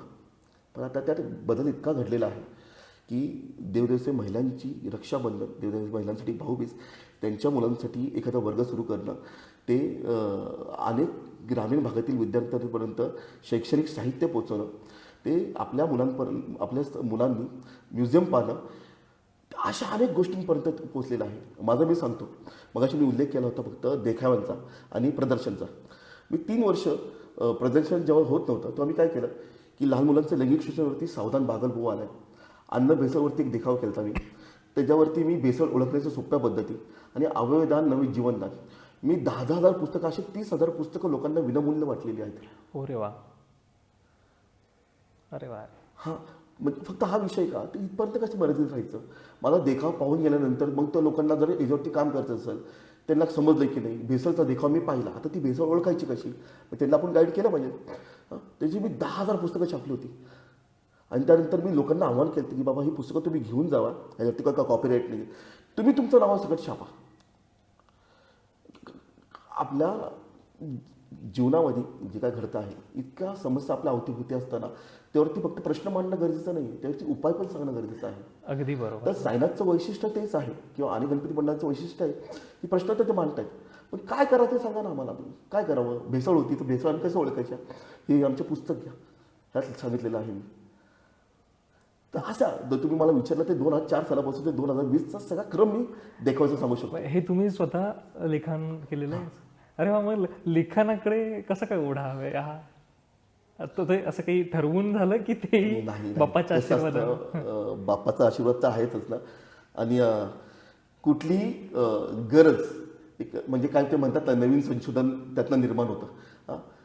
तर ती गरज होती तेव्हाची, नीड होती, त्यात होता नीड ऑफ ती गरज होती तेव्हाची. बाबा आता ते आपल्याला लिहायचं आहे, तर वर्तमानपत्राचे कटिंग्स आणि अनेक गोष्टी ज्या असतात ना, मग इकडनं चहाची भेसळ मला समजली, इकडनं दुधाची भेसळ समजली, इकडनं तुमची पनीरची भेसळ मला समजली. त्या सगळ्यांचं एक संघ केलं आणि मग त्याच्यातनं तो पुस्तक लिहिलं. अरे वा. पुस्तक म्हणजे काय अगदी ते 10 पानांचं होतं, पण त्यात ते महत्त्वाच्या गोष्टी होत्या की आयोडीन घरी जर प्रत्येकाच्या घरी आयोडीन असतं तर पनीर जर तुम्ही उकळलं आणि त्यात फक्त गार करून जर त्यात आयोडीनचे काही थेंब टाकले तर आर्टिफिशियल पनीर तुम्हाला लगेच समजू शकतं. अरे छान. चहाच्या पावडरमध्ये ते लोखंड टाकायचे, लोखंडाचा चुरा टाकायचे आणि मॅग्नेट घेतलं तर मॅग्नेटचा चुरा तो वरती लागला. अशा बऱ्याच गोष्टी त्यातनं आम्ही ती जनजागृती केली आणि त्यामुळे लेखन वळलो, त्यातनंच वळलो. आणि जसं मगाशी बोलण्यात एक उल्लेख झालाच की वंचित जे आहेत, शिक्षणापासून वंचित या विद्यार्थ्यांपर्यंतही तुम्ही पोचता किंवा पोचलेले आहात, तर तो आनंद कसा असतो त्यांच्या चेहऱ्यावरचा आणि ते कशा पद्धतीने पोचता, हे कार्य कसं आहे? सांगतो.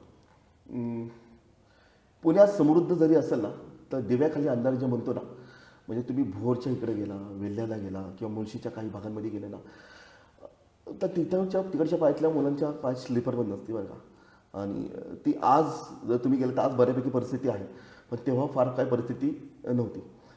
तर तिकडनं ते काम सुरू झालं की पहिल्यांदा आम्ही काय केलं की खूप छान श्रीमंत लोकांच्या नर्सरीज जे असतात ना तर त्यांच्याकडनं आम्ही कपडे मागितले त्यांच्याकडनं की बाबा तुमचे मुलांचे कपडे असतील ना तर ते आम्हाला द्या.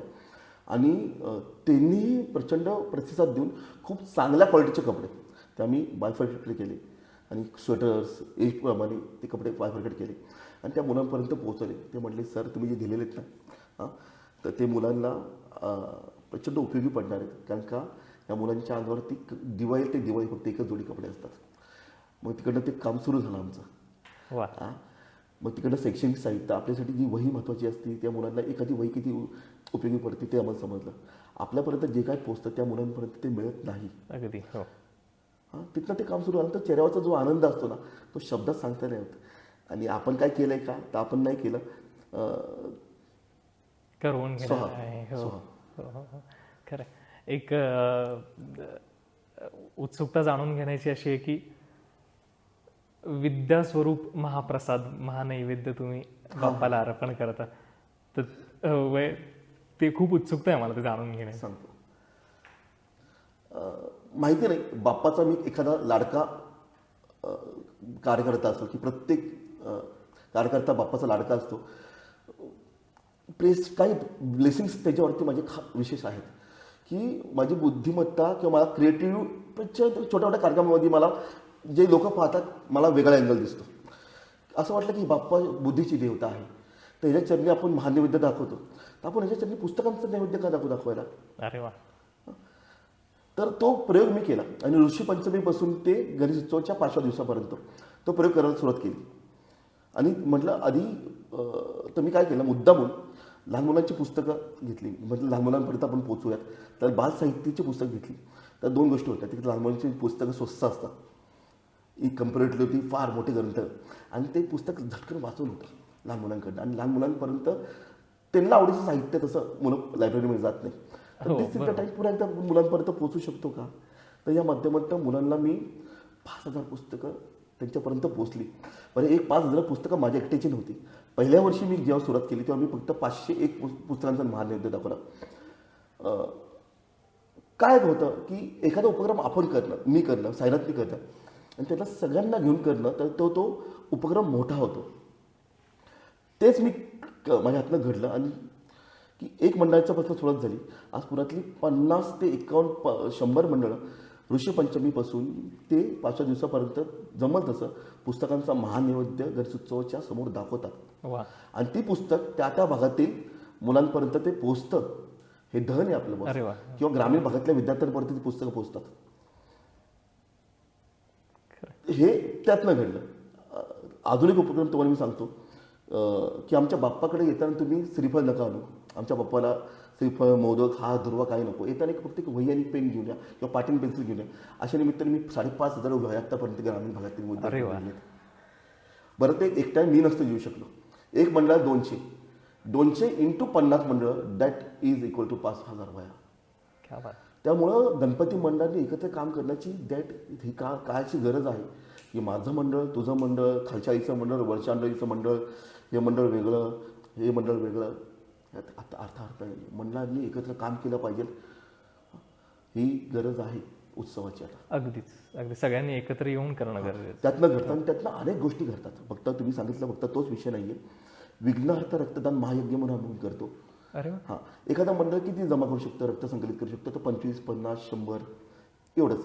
तर विघ्नहर्ता रक्तदान महायज्ञाच्या दिवशी आम्ही एक तारीख ठरवतो. त्या भागातील मंडळांनी रक्तदान शिबिर आयोजित करायचं असतं. त्याची सुरुवात झाली लॉकडाऊनमध्ये, जेव्हा रक्ताची गरज होती. तर त्या वर्षी आम्ही 850, दुसऱ्या वर्षी मी 1132, आणि तिसऱ्या वर्षी झाल्यानंतर 750, असं सलग 3 वर्षे विघ्नहर्ता रक्तदान महायज्ञ घेतो. त्याला म्हणतो आम्ही विघ्नहर्ता रक्तदान महायज्ञ देतो. आणि यावर्षी पण तो आहे. 1 तारखेला आम्ही 1 सप्टेंबरला प्लॅन आउट केलेला आहे विघ्नहर्ता रक्तदान महायज्ञ. वा वा. म्हणजे सगळ्यांनीच यावं, सगळ्यांनी, मोठ्या संख्येने यावं, सगळ्यांचं आहे. त्यामुळे जय गणेश व्यासपीठ म्हणून आम्ही स्थापना झालेली आहे. तिथं चांगलं काम करणारे गणपती मंडळाचा एक समूह आमचा झालेला आहे. आणि त्या समूहाच्या माध्यमातून असे अनेक उपक्रम करतात. आम्ही अंकुर गणेश केला होता की आमचा पूजेचा बाप्पा आम्ही स्वतः का नको बनवायला, तर त्याची कार्यशाळा घेतली होती. त्या पूजेचा बाप्पा आम्ही शाडूचा बनवला होता आणि त्याच्या हातात जो मोदक दिला होता त्यात आम्ही शमीची बिया टाकले होते. अरे वा. की बाप्पा जेव्हा विसर्जन करतात तो मोदक काढायचा आणि आपल्या इकडे कुंडीत तो मोदक लावा. अरे वा. अरे वा. ह्याच्या मागची भावना आणि कुठल्याही सामाजिक कामात जर तुम्ही त्यात धार्मिकता आणली, त्यात भावना असतात की बाबा आपल्या बाप्पाचा हा मोदक आहे तो आहे ना, ते आता लोकांकडे शमीची झाडं याला सुरुवात झालेली आहेत. अरे वा. अशा गोष्टी जे आम्ही सातत्याने करतो. खरं खरं. एक उत्सवातलं ह्या 10 दिवसांतच कार्य खरं तर लोकांसमोर उभं राहतं कार्यकर्त्यांकडून. पण कार्यकर्ते वर्षभर आणि संकटाच्या काळातही बरेच धडपडत असतात. आपण कोविडच्या काळातही बघितलं की गणेश मंडळाचे कार्यकर्ते उभे राहिले, आले न घाबरता, आणि माणुसकी दिसली. तसंच मग काय होतं, गैरसमज असे पसरतात की त्या 10 दिवसांव्यतिरिक्त कार्यकर्ते काही काम करत नाही असं लोकांना वाटतं. पण मग हे कार्य लोकांसमोर यायला हवं, नागरिकांसमोर यायला हवं, सामाजिक कार्य. त्यासाठी काय प्रयत्न केले पाहिजेत कार्यकर्त्यांनी? त्या भागातलं मंडळ ना, त्या भागातलं मंडळ त्या भागातील लोकांचं पालकत्व स्वीकारत असतो. मग ते अगदी तुम्हाला मी सांगतो की लॉकडाऊनमध्ये तर मंडळाचा कार्यकर्ता रस्त्यावरती उतरून कामच करत होता. पोलिसांच्या खांद्याला खांदा लावून काम करत होता. जे फ्रंटलाईन वर्कर्स होते त्यांच्यासोबत त्यांनी काम केलेलं आहे. त्याच्यावरती बोलण्यासारखं खूप आहे. पण त्या भागातला कार्यकर्ता त्या भागासाठी काम करतो, त्यामध्ये चर्चा होत नाही की आपल्या इकडे काय झालं की गणेश उत्सवाला कधी समूह म्हणून कधी बघितलं गेलं नाही आहे. उदाहरण द्यायचं असेल तर पुण्यातली साधारणतः 100 मंडळांनी आपण उदाहरण पकडूया. साधारणतः पुण्यात 4200 रजिस्टर्ड मंडळ आहेत. आणि त्यातली साधारणतः 25% काम मंडळ उत्तम काम करत आहेत असं पकडूयात. 1000 मंडळ झाली जे सामाजिक काम करत आहेत. एका मंडळाने 100 फूड पॅकेट्स वाटले. पण आपण 1000 मंडळ इंटू 100 हा कधी विचार केलाय का?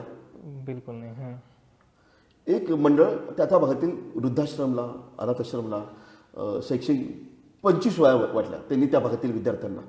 पण असे 1000 मंडळ 50 वह्या वाटत इंटू हा कधी विषय समोर आला नाही आहे. त्यामुळं असं झालेलं आहे. पण हे आता जास्त काळ टिकणार नाही. आता जय गणेश व्यासपीठची स्थापना झाल्यामुळं आता ते आकडे तुमच्या समोर फार मोठ्या प्रमाणात येतील. वा, क्या बात. तेच व्यासपीठावर एकत्र आता तुम्ही येण्यासाठी बीज रोवलेली आहेत. आता ते मूळ धरेल आणि वटवृक्ष होईल त्याचं नक्की. सर, उत्सवांतून शिक्षण हे समजलंच, पण आणखी एक तुमचा उपक्रम येतो म्हणजे सहलींतून शिक्षण. म्हणजे काही तुम्ही गणेश मंडळांना त्या भागातल्या शाळा घेऊन त्या भागातले जे काही सांस्कृतिक वारसा आणि ऐतिहासिक वारसा असलेल्या स्थळांना भेटी देता. तर ह्या मागचा उद्देश किंवा ही संकल्पना सांगतो. आता संकल्पना कशी आली ते सांगतो. मी भास्कर कर्णिकांचं स्मारक आहे बुधवार चौकामध्ये. आणि 9 ऑगस्ट क्रांती दिवस जेव्हा असतो तेव्हा मी तिथं आता घेऊन जायला लागलो आहे. पण ते 26 जानेवारीला आम्ही अनेक वर्ष स्पर्धा घेतो. ती स्पर्धा कशी असते की अ ब क ड आपण ते ऑप्शन देतो. तेव्हा मी असं विचारलं होतं की बुधवार चौकातील स्मारक कोणाचं? भास्कर कर्णिक, हुतात्मा बाबू गेनू, लोकमान्य टिळक, बाळ गंगाधर, लोकमान्य टिळक किंवा सावरकर असे 4 ऑप्शन दिले. भास्कर कर्णिक सोडून प्रत्येकाने वेगळं क्लिक केलं. तर म्हटलं रमणबाग, नोमोवी, अहिल्यादेवी, कन्याशाळा, हुजूरबागा, इकडनं शेकडो मुलं जातात, ते शेकडो मुलांना हे स्मारक माहिती नसेल आणि भास्कर कर्णिक सोडून सगळा टिकमा सगळ्यांना टिक. सगळं टिकमा होतं. आणि म्हटलं मग हे अवघड आहे बॉस, आपल्या मुलांना जर हे भास्कर कर्णिकाचं स्मारक माहिती नसेल तर काय करावं आपण. मग मी 9 ऑगस्ट क्रांती दिवसाला तिकडे मुलांना घेऊन जायला लागलो. वा. मग हे सांगितलं मुलांना की भास्कर कर्णिकांचं स्मारक काय आहे. त्यांचं हे बाबुगण हे हुतात्मा बाबुगणांचं स्मारक नाही आहे. अनेक तिथं क्रांती दिवशी अनेक लोक तिथे येतात, ते हुतात्मा बाबुगण अमर आहे. म्हणलं हुतात्मा बाबुगण नक्कीच अमर आहे, पण इथं भास्कर कर्णिकांचं स्मारक आहे, भास्कर कर्णिक अमर आहे तिथं, हे सांगा. लोकांना माहितीच नाही आहे. त्यामुळं सुरुवात तशी झाली. म्हटलं मग हे असे स्मारक आहेत तर अशी स्मारकं किती असतील पुण्यात. पुणे शहर जसं सायकलांचं शहर म्हणून प्रसिद्ध आहे, तसं पुणे शहर एक उत्तम म्युझियमचं की ऐतिहासिक शहर म्हणून देखील प्रसिद्ध आहे. एवढी ताकद या पुणे शहरामध्ये आहे. वा. त्यामुळं आत्तापर्यंत साधारणतः 7,500 मुलांना पुण्यातील वेगवेगळे म्युझियम दाखवलेले आहेत.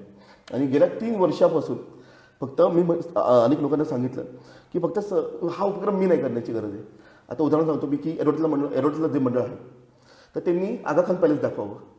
कोथरूडमधलं मंडळ आहे तिथं शामकचं एक संग्रहालय आहे, तिथं जोशी म्युझियम आहे, तिथं सायकलचं म्युझियम आहे पेन्शनचं, ते दाखवावं. वराडवाडी गोखलेनगर इकडच्या मंडळांनी काय करावं, ते तिकडं सिम्बॉसिस कॉलेजमध्ये आंबेडकरांचं म्युझियम आहे त्यांनी ते दाखवावं. त्यानंतर मधल्या पट्ट्यामध्ये जे आमचे पेटली जी मंडळ आहेत त्यांनी लोकमान्य टिळकांचं म्युझियम दाखवावं. महात्मा फुले संग्रहालय आहे, हो अगदी. टिळक संग्रहालय आहे. त्यामुळे ह्याला काय लागतं बरं, हे संग्रहालय दाखवायला फार काय खर्च नाही आहेत.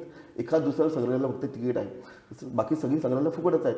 आणि संग्रहालयावाले देखील जर मुलं पाहायला येत असतील त्यांना सहकार्य करतात. अशी 7,500 विद्यार्थ्यांपर्यंत हे संग्रहालय दाखवलेले आहेत. त्याचा जन्म कसा झाला तर वीर भास्कर कर्णिकांच्या त्या प्रश्नामुळे त्याचा जन्म झाला. अरे वा. आणि असे अनेक उपक्रमांचा जन्म एखाद्या गोष्टीमुळे झाला. म्हणजे मंडळ प्रतिवर्ष सायरात मंडळ ट्रस्ट 100 उपक्रम करतं. तेवढं जरी जर की आत्तापर्यंत आम्ही काय सवय लावली की आम्ही आमचे वाढदिवस संस्थेतल्या मुलांबरोबर करतो. मी माझ्या मुलीचं बोरनान पण संस्थेतल्या मुलींबरोबर केलं. अरे वा. माझ्या मुलीचा पहिला वाढदिवस संस्थेतल्या मुलांना बर्गर किंगला घेऊन गेलो होतो.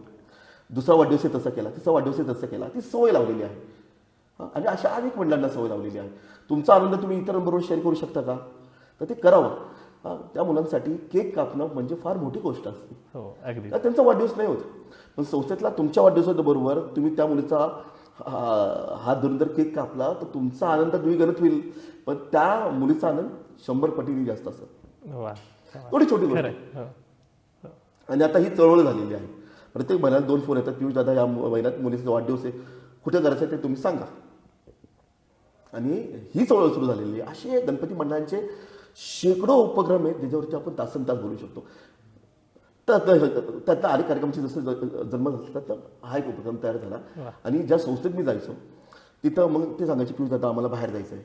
मग मी आत्तापर्यंत 1000 मुलांना ते अम्युजमेंट पार्क येतं ना तिथं घेऊन जायचो. सर्कस, हजारो मुलांना सर्कस दाखवली. आता ती सर्कस बंद झाली, नदीपात्रामध्ये सर्कस यायची. मुली सांगायचे की पियुष दादा आम्हाला पिक्चर पाहायचा आहे. मग दिवाळीच्या पहिल्या दिवशी लक्ष्मीपूजनला त्या मुलींना मी पिक्चर दाखवायला घेऊन जायचो. अच्छा. अनेक माझ्या भाऊबीजी त्या मुलींच्या सोबत झालेल्या आहेत. अशा करता करता आकडे वाढले की मुलींचा हट्ट पुरवायचा, आनंद एकत्र आनंद. हो, शेवटी आनंदाचं देवाणघेवाण म्हणजे उत्सव काय देतो आपल्याला. खरं. उत्सव म्हणजे तुम्हीच मला फक्त तुम्ही आनंद घ्या आणि आम्हाला तो आनंद ट्रान्सफर करा. आम्हाला जो आनंद आहे तो लोकांपर्यंत आम्ही प्रबोधन नाही, तो आनंद द्यायचंही काम करतो.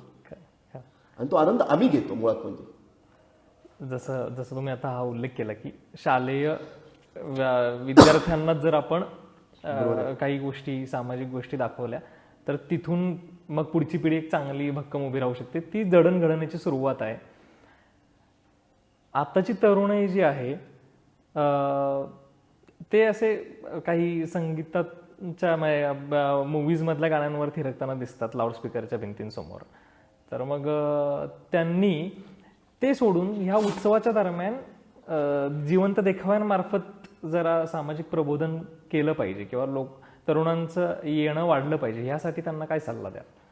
नाही, सल्ला देण्यावर मी मोठा नक्कीच नाही आहे. पण एक तुम्हाला मी सांगतो, ह्या गणेश उत्सवामध्ये प्रबोधन तर हा गणेश उत्सवाचा गाभा आहेच, तो असलाच पाहिजे.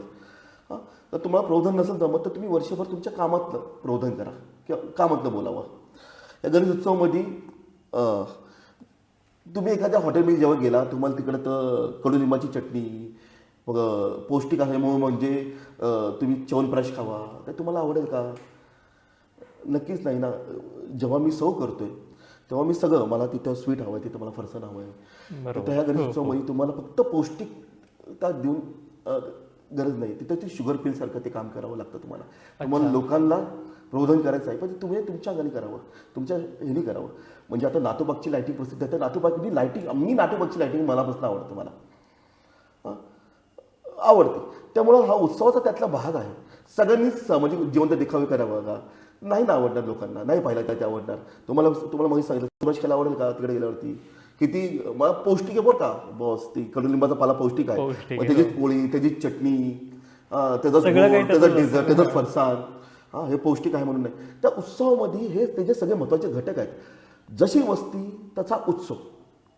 मी कधीही न चुकता, सिटीतील गणपती मंडळ उत्तम काम करतात, पण कधी तुम्ही वाड्या वस्त्यावरती उत्सव पाहायला जावा.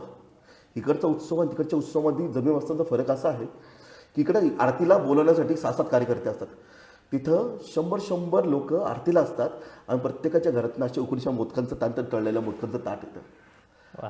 त्यामुळे जशी वस्ती तसा उत्सव आहे. आणि त्याच ह्या पुण्याच्या आणि उत्सवाची सुंदरता आहे. ते एका रात्रात बदल नाही होणार. पण दारूमुक्त गणेश उत्सव झाला एक, आता तो मी 1,01% सांगतो, गणपती मंडळाचा कार्यकर्ता दारू पीत नाही. वा, त्याला कारण नसताना एका दिवसावरती जज केलं जातं. त्याच्या कामावरती त्याला जज करा. खरं, तो दारू पीत नाही. पुढच्या 10 वर्षांमध्ये तुम्हाला डीजेच्या भिंतीही कमी होतील. पण डीजेला पर्याय आपल्याकडे आहे का? तर ढोलपथकांची संख्या किती आता? 350-450. मिरवणुकी निघतात 1000. 700ची गॅप तुम्ही कशी भरून काढणार? तुम्ही मला सांगा. अगदी अगदी. हो हो. मग त्यांना तुम्ही ऑप्शन सांगा ना, की ते म्हणतात की आम्ही ढोल ताशा स्पीकर नाही लावायचे, तर मग तुम्ही सांगा मी काय लावायचं. मग मी त्यांचं समर्थन करतो असं बिलकुल नाही, बिलकुल नाही. पण एक 3-4 वर्षामध्ये फरक असा झालेला आहे, त्यावरती डीजेवरती लावणाऱ्या गाण्यांचं स्वरूप बदललेलं आहे. छत्रपती शिवाजी महाराजांची गाणी, हे भगवा रंग, रामाची गाणी, ह्याच्यावरती शेकडो कार्यकर्ते नाचत असेल तर त्याचं नाचायला मलाही आवडेल तशा गाण्यांवरती. कारण की ह्या बाप्पाचं जे स्वरूप आहे ते कार्यकर्त्यांना फार समजलेलं नाही आहे. एरवड्यामधला जसा उत्सव होतो त्यांना माहिती नाही, त्यांना बाप्पा हे आहे, पण आकार तो ब्रह्मा, ओकार तो विष्णू, मकार तो महेशाचं हे स्वरूप आहे. हे कार्यकर्त्यांना, त्या कार्यकर्त्यांना समजण्याची गरज आहे.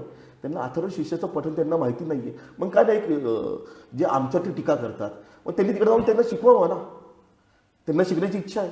मी आव्हान करतो आज की एरवड्यातल्या अनेक मंडळांना, त्यांच्या विद्यार्थ्यांना, त्यांच्या मुलांना अथर्व शिष्य शिकायचं आहे. तुम्ही कृपया तिकडे जाता का त्यांना शिकवायला? टीका नका करू. या उत्सवामध्ये तुम्ही सहभागी व्हा. बदल घडायचा असेल तर उत्सवामध्ये सहभागी होऊन बदल घडवा. अगदी. हो. काठावरती बसून नसतं फिशिंग करू नका. अगदी अगदी. प्रत्येकाने सहभाग दर्शवणं. प्रवाहात एखादी उत्सव जो 132 वर्ष टिकतोय, सुरू आहे, त्याच्या मागचं काय ते कारण असेल ना. हो अगदी. स्वराज्य मिळालं उत्सवातनं, तेव्हा मेळावे व्हायचे, प्रबोधन व्हायचे, तर लोकांना आपण सांगायचो की एकत्र व्हा, एक संघ व्हा. आज सांगण्याची गरज बदललेली आहे. आता स्वराज्यासाठी आपण करतोय की हे पुणे शहर तुमच्यासाठी, पुणे शहर तुमचं आहे. आज हरवलेल्या पुणे शहरासाठी तुम्ही काम करण्याची गरज आहे.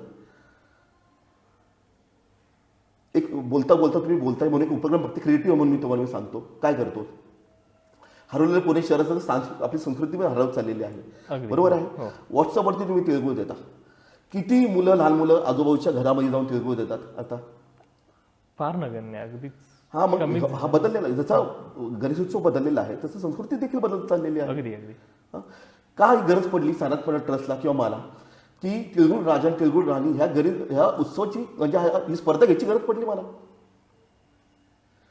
की त्या मुलांनी जायचं, आजूबाजूच्या घरामध्ये जायचं, तिळगुळ द्यायचे आणि त्यांची सही घ्यायची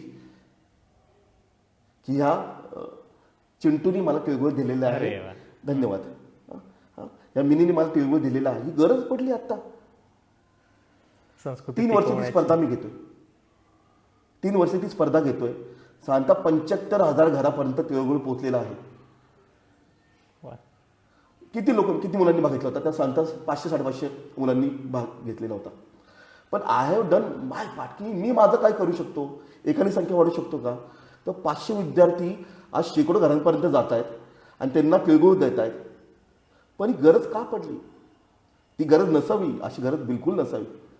कारण की व्हॉट्सअपवरती गेले तो ती मला ती ओलावा, ती तिळवडी, तो गोडवा तुमच्यापर्यंत येणार आहे का? नाही आहे. नाही येणार. त्यासाठी डोक्यावरला आती बाळा सावकाश ते पाया पडून ते घेणं, हे त्यासाठी जावं लागतं.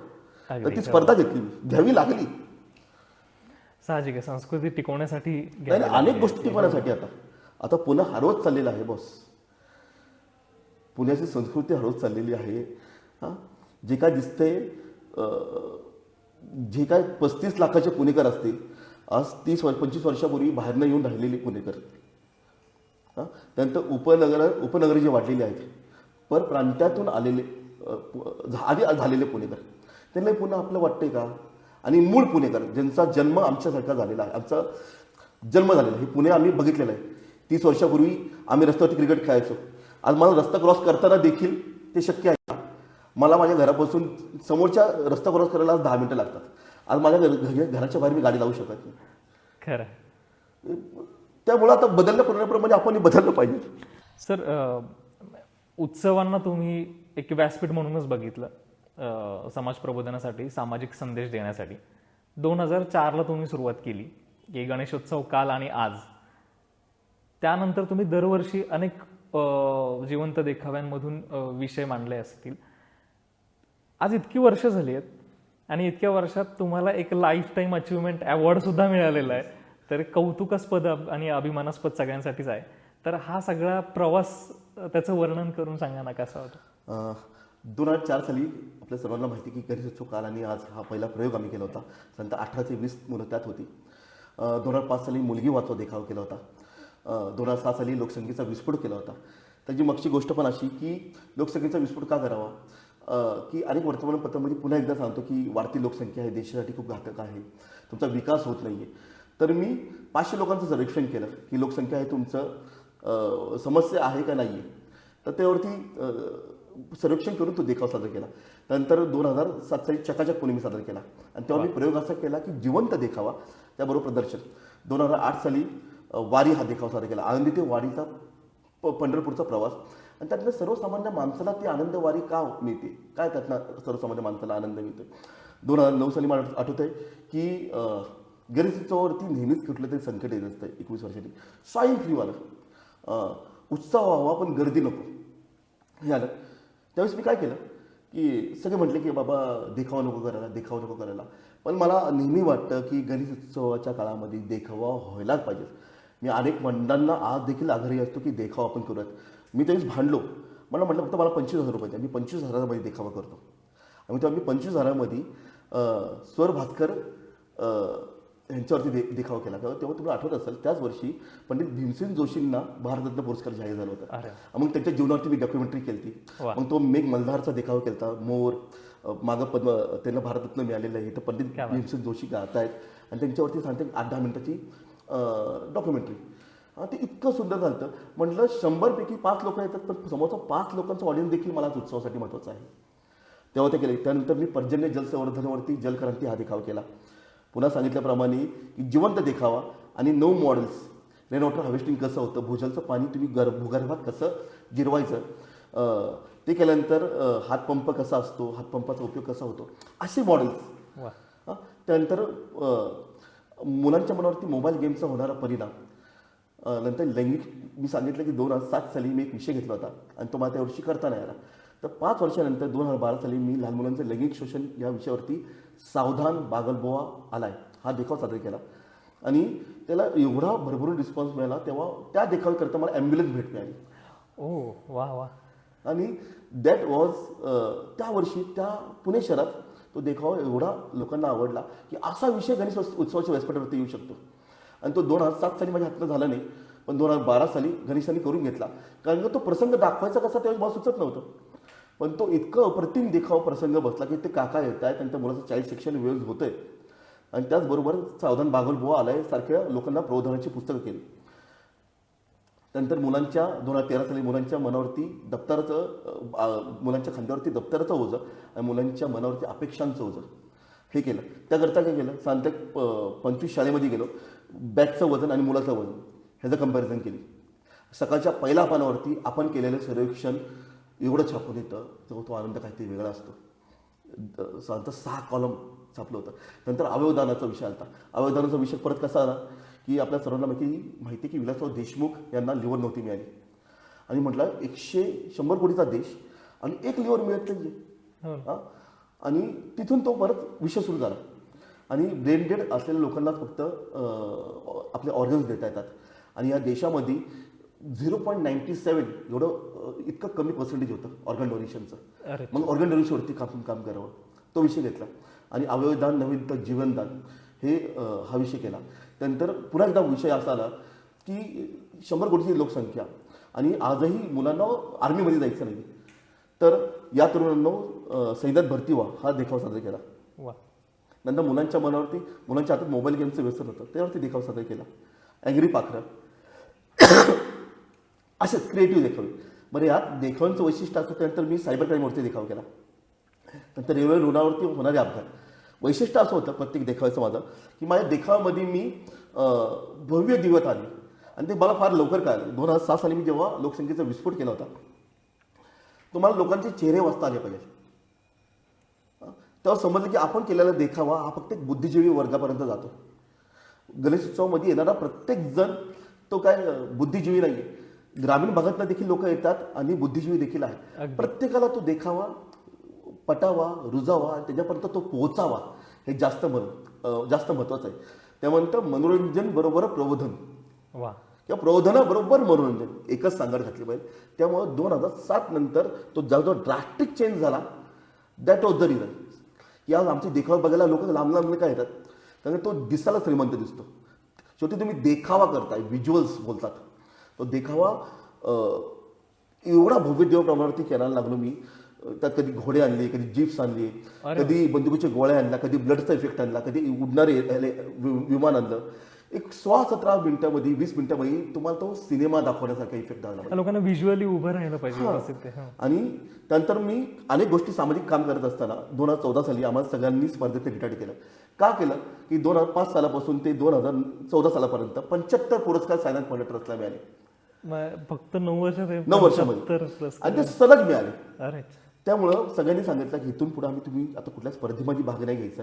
तर श्रीमंत दगडूशेठ हलवे गणपती मंडळ ट्रस्टने आम्हाला 1 लाखाचा जय गणेश भूषण पुरस्कार दिला. हा एखाद्या मंडळाची लँडमार्क अचिव्हमेंट असते.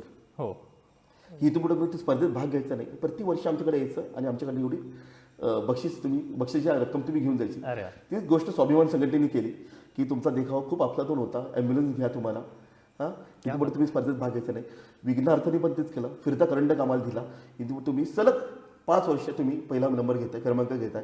तुम्ही असेल तर बाकीच्या मंडळांचा विचार होत नाही. त्यामुळे तुम्ही हे घ्या फिरता करंडक घ्या. तर मला असं वाटतं की खूप लहान वयामध्ये खूप गोष्टी अचीव्ह केल्यात. असं वैयक्तिकरित्या मी आणि मंडळाचं पण वय असतं. म्हणजे जरी मंडळाचं वय 1959 वर्षी सुरू झालं पण आमचं काम कधी सुरू झालं खऱ्या अर्थाने तर 2004 साली आम्ही पहिल्यांदा कात टाकली आणि 2014 सालापर्यंत एवढं मिळालेलं अचिव्हमेंट केलेलं आहे. बरं आता आपल्याकडे जे आहे ते लोकांना पास ऑन करावं असं नेहमी वाटलं. माझ्याकडे आहे नाही ते एक समृद्ध विहिरीमध्ये राहून स्वतःच कौतुक आणि स्वतःच्या कामाच्या टिपक्या वाजवून घेण्यात काही नाही आहे. जिथं उत्सव होत नाही आहे जिथं प्रबोधन होत नाही आहे तिथपर्यंत पोचावं का. तर खूप आनंदाने सांगतो अशी काही मंडळं माझ्या हातनं काम झालेलं आहे. त्या मंडळाला आता जिवंत देखावा करून द्यायचं काम करतोय. त्यांना वर्षभर कसं काम करावं ते सांगतोय. कार्यक्रम घ्यायला पैसे लागत नाही तेही सांगतोय. इच्छाशक्ती अधिक महत्त्वाची ते सांगतोय. आणि अशी मंडळं तयार झालेली आहेत आणि आता त्यांना स्पर्धेमध्ये 51,000चं बक्षीस मिळतं आहे. त्यांना पहिले बक्षीस मिळत आहेत. म्हणजे आम्ही लाईफ टाईम अचिव्हमेंट घेऊन बाहेर पडलोय. पण जाताना तुम्हाला अशी मंडळं देतोय की या स्पर्धेत अनेक वर्ष पारितोषिकं घेतील. आणि मला असं वाटतं की हे मंडळांनी असंच करावं की तुमच्याकडे जे चांगलं आहे ते तुम्ही पास ऑन करा. बरोबर. आणि त्या माध्यमातून आज उत्तम काम होतं आहे. खूप सांगायला आता आनंद होईल की महिलांच्या मासिक पाळीवरती एक देखावा करतोय. वा. ते 4 दिवस असे विषय गणेश उत्सवाच्या व्यासपीठावरती यायला पाहिजे. ते 4 दिवस. अरे वा. सगळ्यांना कळलं पाहिजे. नंतर दुधाची भेसळ आणि पनीरची भेसळ हा विषय यायला पाहिजे. कारण प्रत्येकाच्या घरी आज दूध येत आहे आणि दूध मंत्र्यांनी सांगितलं होतं की 30% तुम्ही दूध पिताय ती भेसळयुक्त आहे.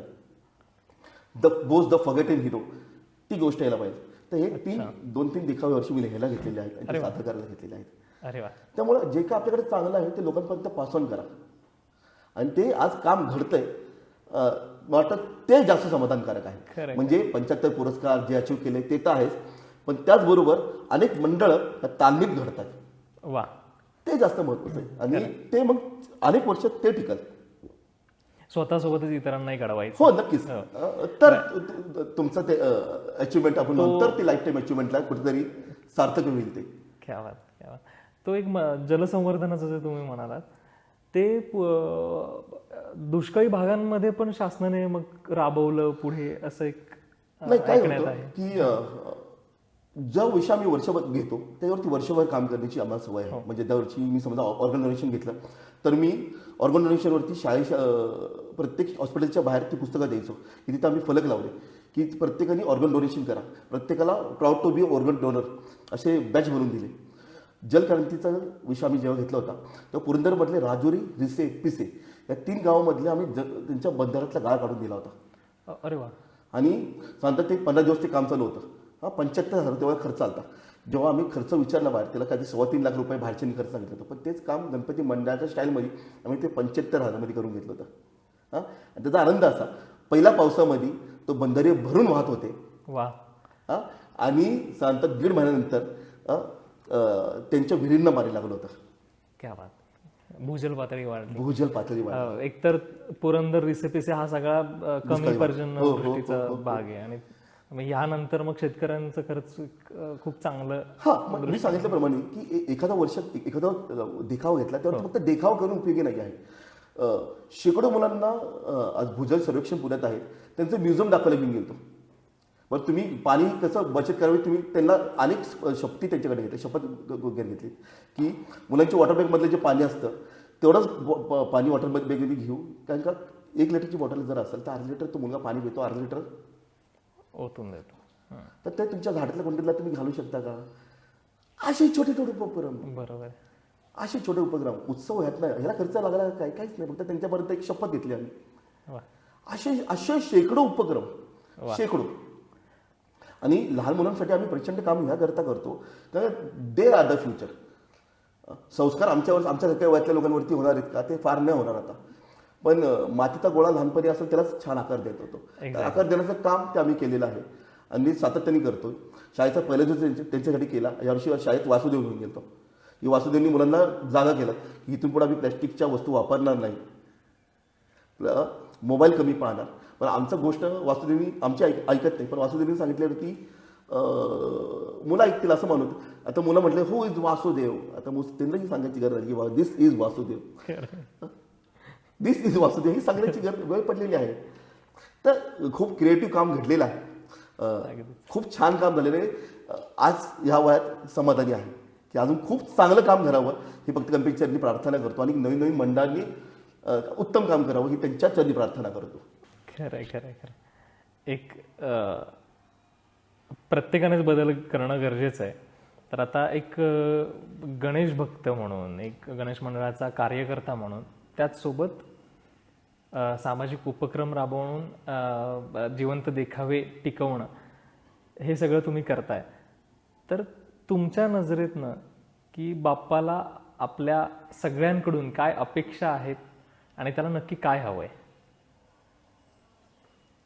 आता बाप्पाला कार्यकर्त्याकडनं काय हवंय आणि तर बाप्पाला खरंच काय हवं नसतं बरं का. ज्याच्याकडनं आपण एवढं घेतोय त्याला आपण काय अर्पण करावं. पण उत्सवाला काय हवंय नक्की सांगतो मी. उत्सवाला फक्त 10 दिवसाचा देखावा नको आहे. उत्सवाला वर्षभर काम करणारे कार्यकर्ते हवेत. उत्सवाला धांगडधिंगा नको आहे. उत्सवाला मंगलमय पद्धतीने गणेश उत्सव साजरा होणारा उत्सव हवा आहे. उत्सवाला अनेक गोष्टी हव्यात,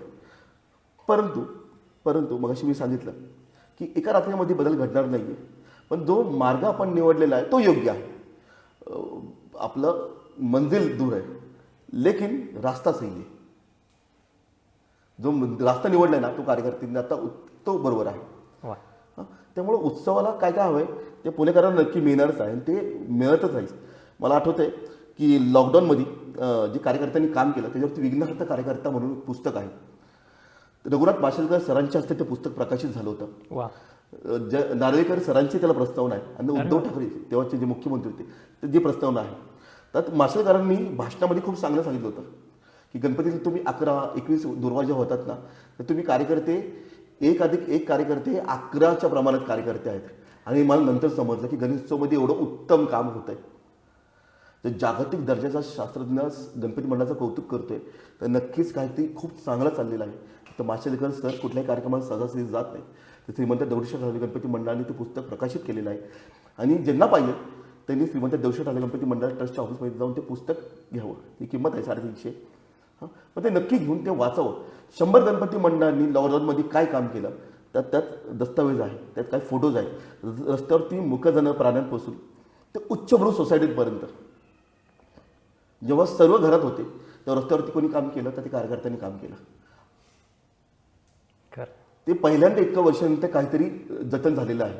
आणि अशा तुम्ही जे इंटरव्ह्यूज घेताय त्याचं मी अभिनंदन करतो. कारण का पुढच्या 25 वर्षानंतर काय गणेशोत्सव कसं बदलला, काय त्याचं स्वरूप होतं, जिने टीका केली तर त्यांना हे दाखवण्यासारखं आहे. हे संग्रहित राहणार आहे. तुम्ही जे करताय दॅट इज द डॉक्युमेंटेशन आहे गणेशोत्सवाचं.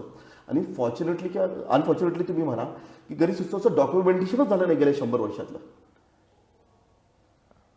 130 वर्षाची परंपरा आहे, त्याचं डॉक्युमेंटेशन आहे कुठं? बरोबर. या 20 वर्षानंतर 1980 साली गणेशोत्सव कसा होता, 1950 साली कसा होता, 1930 साली कसा होता, 1920 साली जेव्हा प्लेग आलता तेव्हा कसा होता. प्रत्येक 1920 सालचा प्लेग आलता तेव्हा मी ऐकलं, तेव्हाही गणेशोत्सव झाला होता.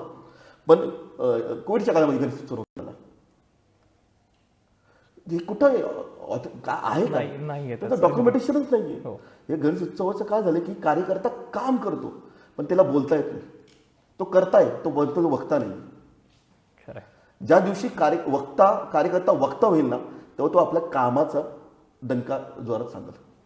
पण त्याला असं नेकी कर आणि ते दर्यामध्ये जाल तसं असतं ते की मी माझं काम करतोय ना, मला कोणी पाहावं, कोणी जज करावं, तो त्यासाठी काम करतच नाही. कोणी मला चांगलं म्हणावं त्यासाठी तो बिलकुल करत नाही. त्या भागाचा पालकत्व त्या मंडळाने स्वीकारलेलं असतं, मी सांगितलं. आणि असे 4000 मंडळ आहेत. आणि आता उपनगरांमध्ये उत्तम काम चालू आहे. जे शहरातली मध्यवर्ती पुण्यातली पेठेतली मंडळ होती ते आता उपनगरामध्ये गेली. ते आता मोठ्या मोठ्या सोसायटीमध्ये गणेशोत्सव होतोय. पण तो ज्याचं ट्रेनिंग आहे, ज्याचं मूळ कार्यशाळा होती ते इकडनंच तिकडे गेलेली पिढी आहे ना. जे 25 वर्षापूर्वी तिकडे हल्ले शिफ्ट झाले ते इकडनं तो विचार घेऊन गेले, इकडनं तो गणेशोत्सव पाहून गेलेले आहेत. आणि आपल्या अवतीभोवती जेव्हा मंडळ काम करतायत ना, तर आता जे DJ वरनं मंडळ असतं ना, ते त्यांनाही वाटतं की बाबा हे मंडळ खूप चांगलं काम करते बरं का, आपण त्यांच्यासारखं काम करावं. आणि जेव्हा चांगल्याची संख्या जास्त होती तर निश्चितच घालणाऱ्यांची संख्या कमी होती. अगदी. हो खरं. खूप छान वाटलं आज तुमच्याशी गप्पा मारून. बरेच विषय आम्ही जाणून घेतलेत. मंडळी, सरांशी गप्पा मारताना जिवंत देखावे असतील, देखावांचं स्वरूप असेल, ह्या सगळ्या गोष्टी आपल्याला समजल्याच. पण त्याचबरोबर समजलं की फक्त उत्सव काळापुरताच एखादा कार्यकर्ता काम नाही करत, तर तो वर्षभर सामाजिक उपक्रम राबवत असतो आणि कुठल्याच गोष्टीचा स्वार्थ मनी नसतो. त्यामुळे तो वक्ता होत नाही, त्याला आवडत नाही की मला दुसऱ्याला सांगायचंय मी काय काम करतोय ते. आपणही सगळ्यांनी ही सवय लावूयात. आता उत्सव सुरू होतोय, इथूनच श्री गणेशा करूयात आणि समाज घडवूयात चांगला, आपली परंपरा टिकवूयात आणि सगळे एकत्र येऊयात, वंचित घटकांना सोबत घेऊयात आणि शिक्षणाचा, संस्कृतीचा, परंपरेचा वारसा जपूयात. खूप छान वाटलं सर. आज आमच्या टीमकडून तुम्हाला आणि प्रेक्षकांकडूनही एक छोटीशी भेटवस्तू. थँक्यू.